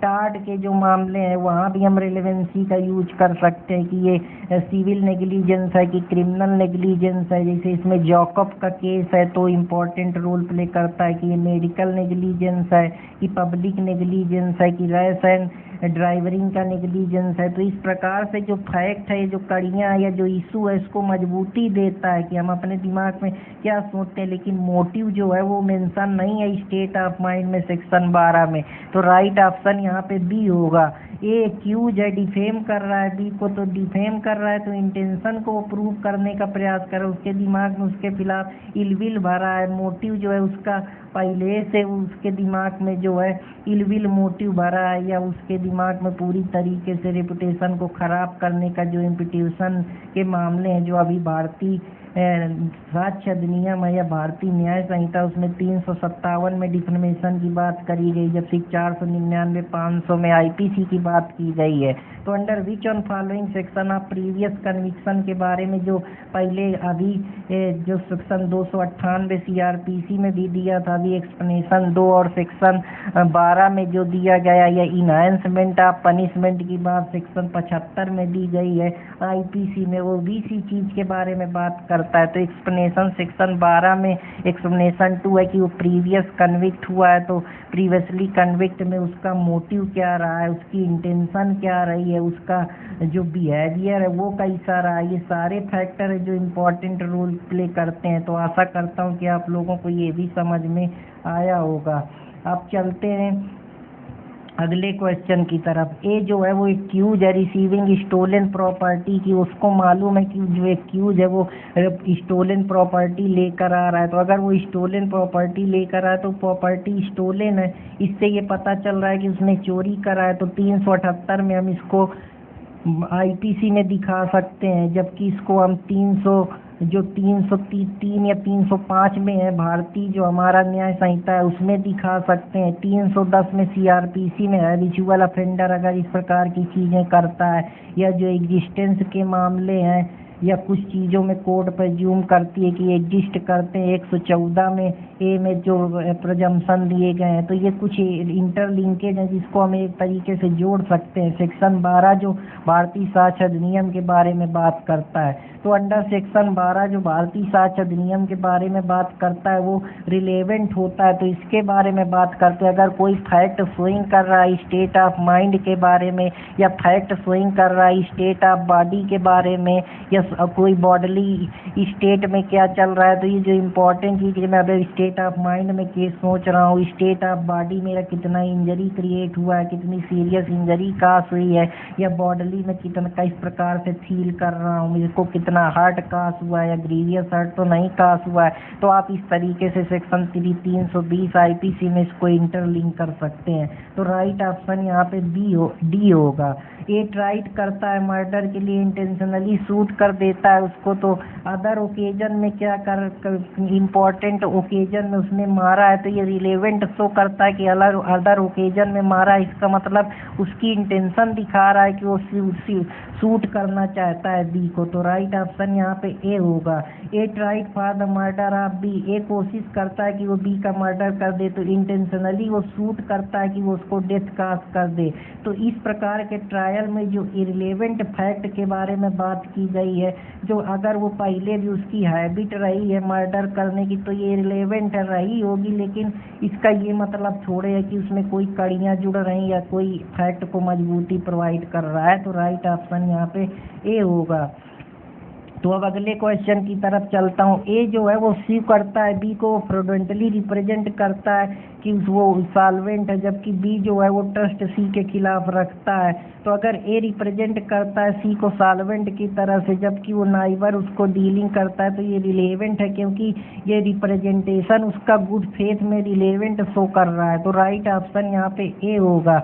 अब इनकरेक्ट कौन सा है, पहले भी उसने क्यों उसकी हैबिट रही है, तो ये इंटेंशन रिलेवेंट थोड़े इंटेंशनली अगर उसने किसी को बी को पहले मारा हो, किसी ओकेजन का यूज करा हो, तो वो इम्पोर्टेंट है। हैबिट का ये मतलब थोड़े है कि वो हैबिट है तो किसी दूसरे को भी वो मार देगा। उसके पीछे कारण क्या रहा है, ओकेजन क्या रहा है, उसके स्टेट ऑफ माइंड में क्या चल रहा है, ये इम्पोर्टेंट रोल प्ले करता है। तो अब चलते हैं अगले क्वेश्चन की तरफ। The question before the court whether the document X is will of A, तो क्या एक्स विल एक्स जो है वो वसीयत ए के नाम करेगा, तो इसमें कौन से रिलेवेंट है कि वो कंसल्ट करता है, ड्राफ्ट करता है, इंक्वायर करता है। तो ये कुछ कड़ियाँ हैं जो उस चीज़ को मजबूती दे रही हैं, रिलेवेंसी बता रही हैं। जो फैक्ट है, इशू है कि क्या एक्स विल करेगा ए के नाम, तो ये सारी चीज़ें उसको मजबूती दे रही। तो राइट ऑप्शन यहाँ पे डी होगा। अगर एस सू करता है वाई के कि वो डैमेज डन हुआ है जो डाग के द्वारा वाई को, क्योंकि वाई का डाग फेरोसियस है, तो जो डाग अगर प्रीवियसली काटा है तो ये कहीं ना कहीं रिलेवेंसी बताता है, मजबूती बताता है, कड़ी को मजबूत करता है कि प्रीवियसली उसका ओकेजन ऐसा रहा है, या उसके इंटेंशन ऐसी रही है, या उसको ऐसी अपॉर्चुनिटी मिली। तो रिलेवेंट फैक्ट क्या है, रिलेवेंसी क्या है, ए है। तो राइट ऑप्शन यहाँ पे ए मिलेगा। विच one of the following fact in not relevant, कौन सा ऐसा फॉलोइंग फैक्ट है जो रिलेवेंट नहीं है भारतीय साक्ष्य अधिनियम में, तो इसके बारे में बात करते हैं। तो विच one of the following fact in not relevant under Bharatiya Sakshya अधिनियम, तो जो एक्यूज है वो अगर मर्डर के लिए चार्ज होता है, तो एक्यूज की अगर उसने हैबिट पहले से रही है तो ये इम्पोर्टेंट रोल नहीं प्ले करता, लेकिन उसको किस ओकेजन में, किस अपॉर्चुनिटी में, किस स्टेट ऑफ माइंड में उसने ऐसा करा है, तो वो इम्पोर्टेंट रोल प्ले करता है। तो राइट ऑप्शन जो है वो यहाँ पे ए होगा। तो अब चलते हैं अगले क्वेश्चन की। The question is whether the particular letter is reach A fact that A was post due course and was not returned through the dead letter office, तो ये रिलेवेंट है कि ड्यू कोर्स में इस प्रकार से चीज़ें पोस्ट की करी, मतलब पर्टिकुलर लेटर पहले भी रीच हुआ रहा है, तो उसको ओकेजन मिला होगा या उसको अपॉर्चुनिटी मिली होगी। तो राइट ऑप्शन में इसको हम रिलेवेंसी के तौर पे देख सकते हैं। तो अब मैं एडमिशन की तरफ चलता हूँ कि रिलेवेंट एडमिशन और कन्फेशन के बारे में कहाँ दिया गया है। तो रिलेवेंसी जो एडमिसिबिलिटी और कन्फेशन एडमिशनल जो है, जहाँ हम इनडायरेक्ट इंटरफियरेंस क्राइम के बारे में करते हैं, और कन्फेशन में हम डायरेक्टली एक्यूज अपने बारे में बता देता है कि हाँ मैंने ही क्राइम करा है, जबकि वो वहाँ घुमा फिरा के कोई दूसरा आदमी बताता है उस आदमी के बारे में इनडायरेक्टली, व्यंग्यात्मक तरीके से या इनडायरेक्टली वे पे कोई स्टेटमेंट जारी करता है कि ये एक्यूज है, इसने क्राइम कमिट करा है। तो सेक्शन 15 से 25 के जो मामले होते हैं वो एडमिशन के बारे में बात करते हैं। विच of the following section of BSA define admission. Admission के बारे में सेक्शन 15 जो है वो बात करता है। सेक्शन 17 इंडियन एविडेंस एक्ट का पहले इसी सेक्शन के बारे में बात करता था। एडमिशन हमेशा एक स्टेटमेंट होता है जो ओरल, राइटिंग और इलेक्ट्रॉनिक फॉर्म में कोई भी आदमी इनडायरेक्टली इंटरफेरेंस करने के लिए, इन्फ्रेंसेस निकालने के लिए दे सकता है। Which of the following statement is correct. Admission acknowledge करता है जहाँ पे कोई राइट होती है, कोई लाइबिलिटी क्रिएट होती है सिविल लॉ के तहत, ये जहाँ पे वो अपने कंडक्ट के जरिए, अपनी राइटिंग के जरिए, इलेक्ट्रॉनिक फॉर्म के जरिए कुछ भी लाइबिलिटी या कोई राइट क्रिएट करता है या उसको एक्नॉलेज करता है, जो हम लिमिटेशन में एक्नॉलेज के बारे में पढ़ते हैं कि पार्टी के द्वारा एक्नॉलेज किया जा सकता है, या एक्नॉलेज लिमिटेशन में बहुत सारी चीज़ें हैं। तो ये सारी चीज़ें हैं, तो यहाँ पे राइट ऑप्शन जो है वो डी होगा। तो आशा करता हूँ कि आप लोगों को ये भी पसंद आया होगा। तो अब अगले क्वेश्चन की तरफ चलते हैं। एडमिशन का मतलब क्या होता है? ऐसा स्टेटमेंट जो इन्फ्रेंसेस करता है कि कोई फैक्ट एंड इशू और रिलेवेंट फैक्ट में कोई जो कड़ियाँ हैं उसके बीच में इन्फ्रेंसेस, निष्कर्ष निकालता है इनडायरेक्टली तौर पे कि ये चीज़ें हैं जो क्राइम को सपोर्ट करती हैं, क्राइम तक ले जाती हैं, क्राइम हैपन हुआ है या क्राइम में ये आदमी दोषी है। तो वो एक स्टेटमेंट बनाती हैं या एक कथन जारी करती हैं जहाँ उसकी कुछ राइट बनता है या कोई लाइबिलिटी क्रिएट होती है। तो राइट ऑप्शन यहाँ पे सी होगा। एडमिशन कभी कंक्लूसिव प्रूफ नहीं होता है, क्योंकि जो अभी स्टेटमेंट हो सकता है बाद में शायद वो मुकर जाए, इसीलिए हम इसको सब्स्टेंटिव की तरीके न यूज करके स्टॉपेल की तरीके यूज करते हैं। स्टॉपेल जो हमारे इंडियन एविडेंस में 115 से लेकर 117 में दिया है, अभी 113 में जो भारतीय साक्ष्य अधिनियम है वहाँ पे दिया गया है। इसमें कई सारे मामले हैं, जैसे पिकार्ड वर्सेस सीयर का केस है। Which of the following statement is true. तो एडमिशन के बारे में बात करते हैं। एडमिशन एक प्रकार का नॉन कंक्लूसिव प्रूफ होता है कि हम इसको पूरी तरीके से प्रूफ नहीं कर सकते, क्योंकि हमेशा स्टॉपेल की तरीके यूज कर सकता है कि अगर कोई एक बार तुमने स्टेटमेंट दे दी तो फिर तुम उससे मुकर नहीं सकते हो। वो एक निबंधन की तरीके यूज किया जा सकता है। जैसे इसके लिए सेक्शन 31 में पहले प्रोविजन था, अब सेक्शन 25 इसके बारे में प्रोविजन देता है। Which of the following section of BSA deal with admission for party to proceeding. जो एडमिशन पार्टी की प्रोसीडिंग के लिए, एजेंट के लिए दिया गया है, वो सेक्शन 16 में, जहाँ एडमिशन कोई पार्टी या कोर्ट या उसके जो पार्टी का एजेंट है वो कर सकता है किसी राइट और लाइबिलिटी के लिए या कोई इंटरफियरेंस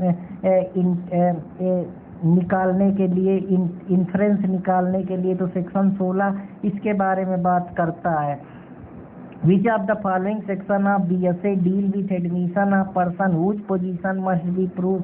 जहाँ वो अपनी पोजीशन को प्रूव करता है पार्टी जो सूट के अगेंस्ट में है, तो वो सेक्शन 17 जो है वो इसके बारे में बात करता है। Which of the following section of BSA deal with the admission of person के डील करता है जहाँ वो, क्योंकि एडमिशन कोई पार्टी ही तो करती, जहाँ वो कोई स्टेटमेंट देती है, जहाँ वो इन्फ्रेंस का ड्रान करती है कोई फैक्ट एंड इशू पे या कोई रिलेवेंट फैक्ट पे, जहाँ वो इनडायरेक्टली उसके बारे में बता सके या व्यंग्यात्मक टिप्पणी कर सके कि इस आदमी ने क्राइम कमिट करा है, या कोई स्टेटमेंट पास कर सके जहाँ उसकी राइट और लाइबिलिटी क्रिएट हो रही हो। तो वो सेक्शन 18 जो है वो स्पेशली पार्टी टू सूट के बारे में बात करता है, जो सेक्शन 20 इंडियन एविडेंस एक्ट में पहले उसके बारे में बात करता था।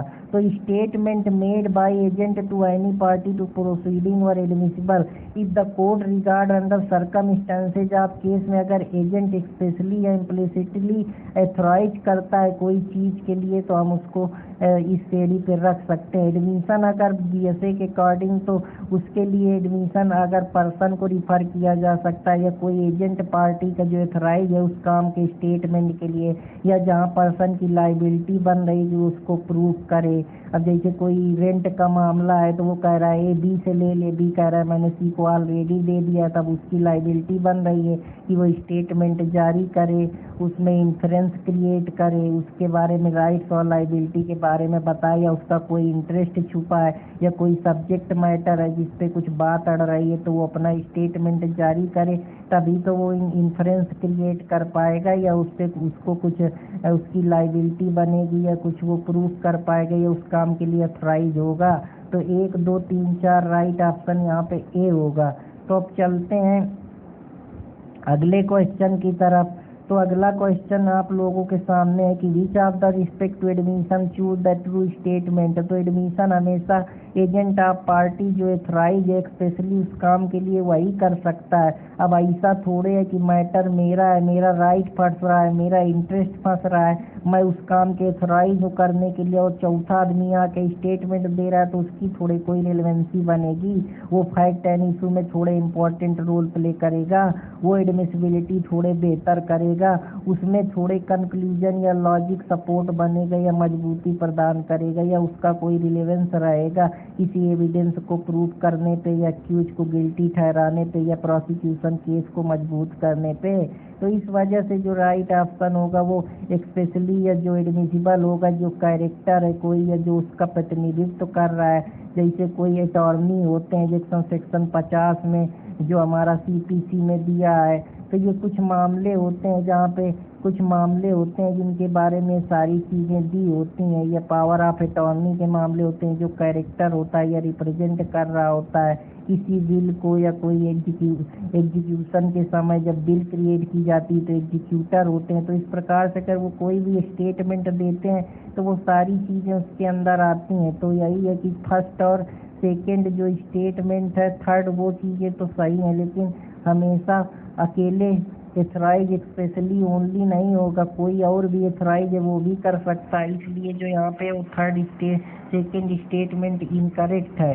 तो प्रायर स्टेटमेंट अगर ऑपरेट कर रहा है एडमिशन के समय तो अगर जिसका इंटरेस्ट होता है एडवर्स इंटरेस्ट में तो वो एविडेंस हो सकता है, वो बोल सकता है कि भैया यहाँ पे मेरी ये चीज़ है, मेरी लाइबिलिटी बन रही है या मेरा यहाँ पे इंटरेस्ट बन रहा है, तो वो अपनी बात रख सकता है। प्रायर मतलब पहले स्टेटमेंट अगर वन इंटरेस्ट से एडवर्स होगा तो अपनी बात रखेगा, बताएगा कि भैया यहाँ यहाँ ये समस्या है या ये चीज़ें हैं तो ये इन्फ्रेंसेस निकल सकता है। तो वो सारी चीज़ें इंपॉर्टेंट रोल प्ले करती हैं।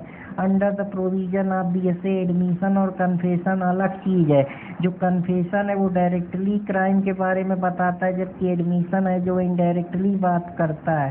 कन्फेशन जो है एक बड़ा है, वो एक स्पेसीज है, जबकि वो हम कह सकते हैं कि वो एक प्रकार से जीनस है। तो इस प्रकार से आप समझ सकते हैं जो कन्फेशन का दायरा है वो वाइड, एडमिशन का दायरा है वो जो थोड़ा शार्ट है। ये डायरेक्ट के बारे में, इन्फ्रेंस के बारे में बात करता है, वो इनडायरेक्टली बात करता है। कन्फेशन के बारे में जो चीज़ें हैं वो क्रिमिनल के बारे में जनरली बात करता है। एडमिशन सिविल और क्रिमिनल भी हो सकता है और कन्फेशन हमेशा सिविल मामलों में ही दिया जाता है। Give the correct answer, all the admission and confession but all the confession are not admission. तो ये कितना कि जितना ये गलत है, क्योंकि ऑल द एडमिशन जो होते हैं वो कन्फेशन नहीं होते हैं। जो ऑल कन्फेशन के अंदर एडमिशन आ सकता है लेकिन एडमिशन के अंदर कन्फेशन होगा ये जरूरी बात नहीं है। इसलिए जो स्टेटमेंट है करेक्ट है, क्योंकि कन्फेशन का मतलब होता है जहाँ आप क्राइम को गिल्टी डायरेक्ट तरीके से मानते हैं, लेकिन अगर एडमिशन को ही कन्फेशन मान लिया जाएगा तो फिर हम एविडेंस को कैसे डायरेक्टली बता पाएंगे कि कन्फेशन का मामला है, क्योंकि कन्फेशन में तो एक्यूज पूरी तरीके से 100% बताता है, कुछ इफ एंड बट रह ही नहीं जाता है। जैसे मर्डर के मामले वैसे कन्फेशन में कि वो डायरेक्टली इंटरफियरेंस करके बता देता है कि हाँ मैंने ये अपराध करा है, लेकिन इनडायरेक्टली तरीके से बताएगा तो पता ही नहीं चलेगा जब तक कन्फेस नहीं करेगा। तो कैसे हम उसको क्राइम क्रिमिनल मान लें कि ये एक्यूज है इसी ने अपराध करा है। तो इस वजह से जो स्टेटमेंट है वो इनकरेक्ट है। Admission bind the maker so far, admission हमेशा जो स्टेटमेंट देता है उसको बाइंड करता है। तो वो क्या है, ये एक फैक्ट है।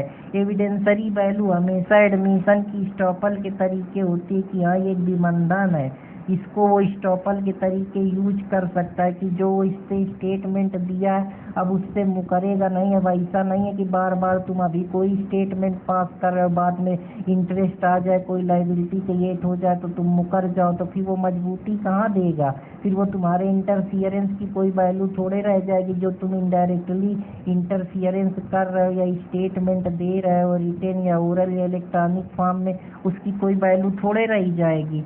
तो ये कुछ चीज़ें हैं which one can not be make admission, को डिफेंडेंट जो होता है वो कभी भी एडमिशन नहीं कर सकता है। तो राइट ऑप्शन यहाँ पे सी होगा। Which one of following is irrelevant, तो एडमिशन अगर कोई पार्टी करती है who have not been expressly referred, अगर कोई पार्टी ही नहीं है रिफर्ड की जाती तो वो थोड़े एडमिशन कर पाएगी, क्योंकि जिसका केस है, जो आदमी रिलेवेंस में रिलेवेंट है, जिसके राइट और लाइबिलिटी बन नहीं, जिसका कोई कैरेक्टर है, जिसका कोई इंटरेस्ट छुपा हुआ है, वही आदमी तो एडमिशन कर सकता है। तो राइट ऑप्शन यहाँ पे डी होगा। A undertake to collect rent from B, A जो है वो अंडरटेक करता है कि वो रेंट लेगा बी से, बी सू ए, बी क्या करता है, ए के लिए सू करता है, not collecting rent due from C to B, A deny that rent was due from C. तो ये मामला क्या है कि ये एडमिशन का मामला है। जैसे ए कलेक्ट करता है कि रेंट ले जाके बी से, बी करता है सू करता है, ए के पास जाओ नॉट कलेक्टिंग रेंट, कुछ बचा है तो वो सी के पास देता है, सी बी के पास देता है, लेकिन बी ए डिनाई कर देता है कि अभी तो रेंट ड्यू है मेरा सी से। तो ये स्टेटमेंट जो सी पास कर रहा है कि जो रेंट है वो बी के पास, बी ने ओन कर रखा है, तो ये एक स्टेटमेंट दे रहा है कि हाँ ये उसकी लाइबिलिटी है, जाओ उससे ले लो। तो ये क्या है, डायरेक्टली तौर पे नहीं बता रहा कि बी से रेंट लेना, ये इनडायरेक्टली तौर से घुमा फिरा के इन्फ्रेंस जनरेट कर रहा है, या लाइबिलिटी क्रिएट कर रहा है, या कैरेक्टर बना रहा है, या कोई इंटरेस्ट जो छुपा हुआ है इसके बारे में बात कर रहा है। तो राइट ऑप्शन यहाँ पे ए होगा। आशा करता हूँ कि आप लोगों को पता हो, समझ में आया होगा। जैसे अगर हार्स ने सोल्ड करा है तो बाई ए के द्वारा बी को साउंड भेजा गया है, हार्स जो कि साउंड माइंड है, ए बी से कहता है जाओ उससे पूछ लो, लेकिन डायरेक्टली नहीं बताता कि ये हार्स साउंड माइंड है कि इनसाउंड माइंड है। तो सी को सब कुछ मालूम है, लेकिन सी जो है वो स्टेटमेंट डायरेक्टली नहीं दे रहा है, इन्फ्रेंस क्रिएट कर रहा है कि एक तरीके से जो स्टेटमेंट है वो इनडायरेक्टली तौर पे बोल रहा है, डायरेक्ट तौर पे नहीं बता रहा कि ये हार्स मेरा ही है, ये साउंड माइंड है कि नहीं है। यहाँ सी को सब कुछ पता है, लेकिन वो घुमा फिरा के इन्फ्रेंस क्रिएट कर रहा है, डायरेक्टली न तौर पे इनडायरेक्टली वे से अपनी बात बता रहा है। तो जब इस प्रकार से कोई स्टेटमेंट पास करता है तो वो एडमिशन की कैटेगरी में आता है। जनरल रूल जो एडमिशन का है कि वो जो प्रूफ हमेशा एडमिशन और प्रूफ अगेंस्ट मेकर के खिलाफ ही प्रूफ करे जाएंगे। अब भाई तुमने कोई स्टेटमेंट दिया है तो तुम्हारे ही खिलाफ तो प्रूफ होगा कि तुमने ऐसा कहा है, तो तुम्हारे ही खिलाफ प्रूफ होगा। ऐसा थोड़े कि दूसरा आदमी आके उसको प्रूफ करने लगेगा। तुमने स्टेटमेंट दिया है कि राम ने श्याम का मर्डर करा है, या मेरा यहाँ इंटरेस्ट बन रहा है, या मेरी यहाँ लाइबिलिटी है, तो तुम ही तो प्रूफ करोगे आके। तो इस वजह से जो एक्सेप्शन इसके रूल है, जैसे कोई मामले कंडक्ट के हैं या कोई और मामला है, स्टेट ऑफ माइंड पे क्या चल रहा है, तो इस प्रकार के जो एक्सेप्शन है वो सेक्शन 19 में दिए हैं, जो कि सेक्शन 22 इंडियन एविडेंस का था, पहले उस पे दिए थे। तो अब चलते हैं। Which section of BSA let down the rule circum circumstances में एडमिशन जो है वो प्रोवाइड किया जाता है कि जो पर्सन बनाता है on the behalf of person making it. तो वो सेक्शन 19 में है। कुछ चीज़ें हैं जहाँ जो है एक्सेप्शन दिए गए हैं, तो वो सेक्शन 19 में बताता है। ये जो है वो एक्यूज है, जिसने गुड को स्टोल करा है, उसको मालूम है कि ये स्टोल है, तो भैया स्टूल करा है तो ये एक्सप्लेनेटरी है, सबको मालूम है। कंडक्ट बता रहा है तुम्हारा कि हाँ यह फैक्ट एंड इशू है कि गुड चोरी करा है, या तो तुमको उसके बारे में पता है। तो ए में prove the statement, A prove करेगा कि यह उसका नेचर जो एडमिशन है उसको मालूम है, वो एडमिट कर रहा है, इनडायरेक्टली बता रहा है कि हाँ कहीं ना कहीं जो स्टोलन गुड है वो एक्सप्लेन कर रहे हैं कि ये स्टोलन है, तो एक्सप्लेनेटरी है, वो कंडक्ट दिखा रहे हैं ए का। तो इस वजह से राइट ऑप्शन यहाँ पे ए होगा। ये एक कैप्टन है शिप का, वो जानबूझ के जो शिप है वो कास्टिंग में जब समुद्र में जाता है तो वो कास्ट हो जाता है या पूरी तरीके से डैमेज हो जाता है, एविडेंस शो करने के लिए कि जो शिप का है वो प्रॉपर कोर्स ऑफ एक्शन में शो कर किया जाता है कि चल रहा है। ए प्रोड्यूस करता है, बुक में लिख देता है कि जो शिप है वो ऑर्डिनरी कोर्स ऑफ बिजनेस में ऑब्जर्वेशन के जरिए बताता है कि day to day that ship was not taken out, proper course से नहीं लिया गया है। तो अब ये जब नहीं लिया गया तो इस मामले में जो कैप्टनशिप का, तो वहाँ पे कैप्टनशिप का ये बताए, ये प्रूव करे स्टेटमेंट की जो नेचर है एडमिशन का, वो कहीं ना कहीं वो आदमी जो है वो इम्पोर्टेंट है, वो मर गया है, तो अब उसके जो स्टेटमेंट है वो रिलेवेंट है।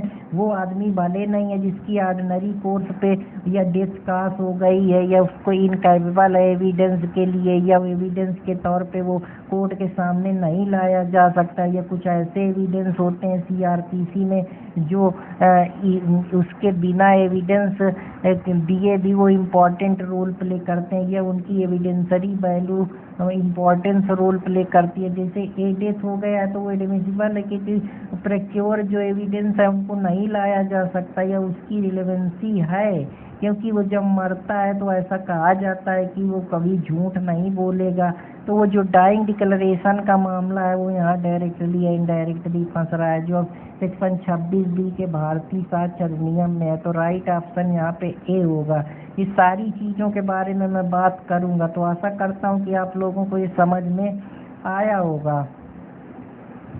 Who can make an admission, कौन आदमी है जो एडमिशन को मेक कर सकता है? तो person from home interest drive, ऐसा पर्सन जो इंटरेस्ट ड्राइव कर सकता है। Who can make an admission, तो एडमिशन कौन कर सकता है? पर्सन होम इंटरेस्ट ड्राइव, जो आदमी इंटरेस्ट ड्राइव कर रहा है। भाई अब मेरा इंटरेस्ट होगा तभी तो मैं, ऐसे में कहे किसी के खिलाफ इंटरेस्ट बोलूँगा जब मेरे को कुछ लाइबिलिटी मिल रहा होगा, मेरे कुछ राइट बन रहे होंगे, मेरे को कुछ उस प्रॉपर्टी पे इंटरेस्ट होगा, या मैं कहीं पे कोई प्रतिनिधित्व तो कर रहा हूँगा, तभी तो मैं उस पर जब कोई इंटरेस्ट ले रहा हूँगा तभी तो मैं एडमिशन क्रिएट करूँगा।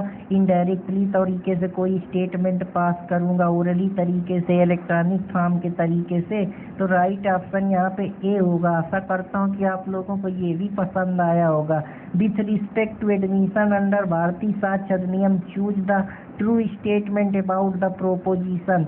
जो admission can be made by agent of party, जो एडमिशन है वो एजेंट जो पार्टी का है वो मेड कर सकता है, या एथराइज है जो उस काम को वही कर सकता है। तो जो राइट ऑप्शन है वो यहाँ पे सेकंड जो है वो इनकरेक्ट है, तो क्योंकि पार्टी के द्वारा जो एडमिशन एजेंट नहीं, ऑथराइज एजेंट भी कर सकता है। इसके बाद जो रिप्रेजेंटेटिव है वो भी कर सकते हैं। तो ओनली लगा के इसकी लिमिट को सर्टेन कर दिया गया, इसलिए थर्ड सही है, फर्स्ट एंड सेकंड सही है कि एडमिशन हमेशा पार्टी जो प्रोसीडिंग में वही करेगी, या जो रिप्रेजेंटेटिव कैरेक्टर है वही करेगा।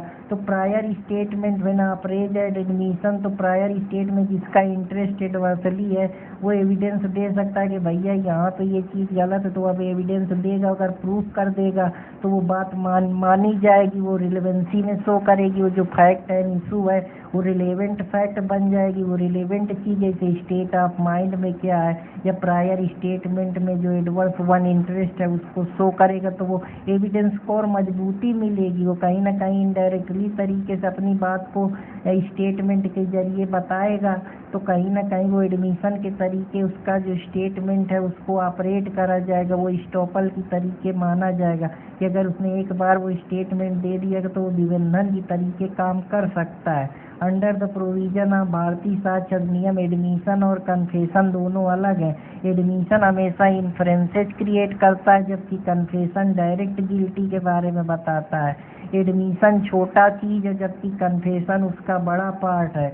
एडमिशन सिविल और क्रिमिनल दोनों के मामलों में हो सकता है, जैसे आर्डर 12 CPC की बात करता है। कन्फेशन हमेशा जो है वो सिविल क्रिमिनल मामले में ही यूज किया जाता है जनरली। तो राइट ऑप्शन ये हो सकता है। आशा करता हूँ कि आप लोगों को समझ में आया होगा, तो आशा करता हूँ कि आप लोग पसंद आएगा।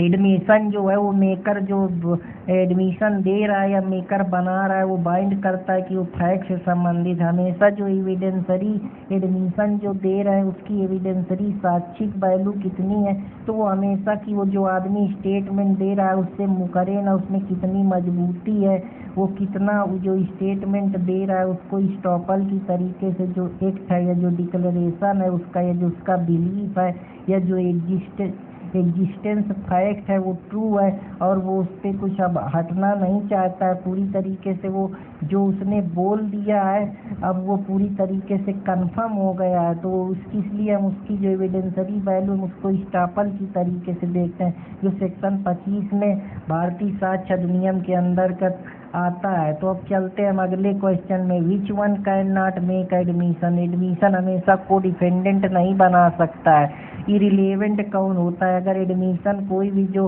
एक्सप्रेसली रिफर्ड नहीं है तो ऐसा थोड़े कि कोई भी आके एडमिशन देने लगेगा, जिसका राइट और लाइबिलिटी जनरेट होगी वही तो एडमिशन देगा। ए अंडरटेक टू कलेक्ट रेंट, तो अभी आप लोगों को क्वेश्चन बता ही चुका हूँ, तो आशा करता हूँ कि आप लोगों को ये भी समझ में आया होगा। Under which provision of relevancy of oral admission to content के बारे में कहाँ दी गई है, जहाँ हम मौखिक तरीके से अपने कथन को एडमिशन के तौर पे स्वीकृति दे सकते हैं या कंटेंट ऑफ डॉक्यूमेंट के तरीके से तो प्रस्तुत कर सकते हैं। तो वो जो सेक्शन 20 हमारा भारतीय साक्ष्य अधिनियम है उसमें ये बात की गई है।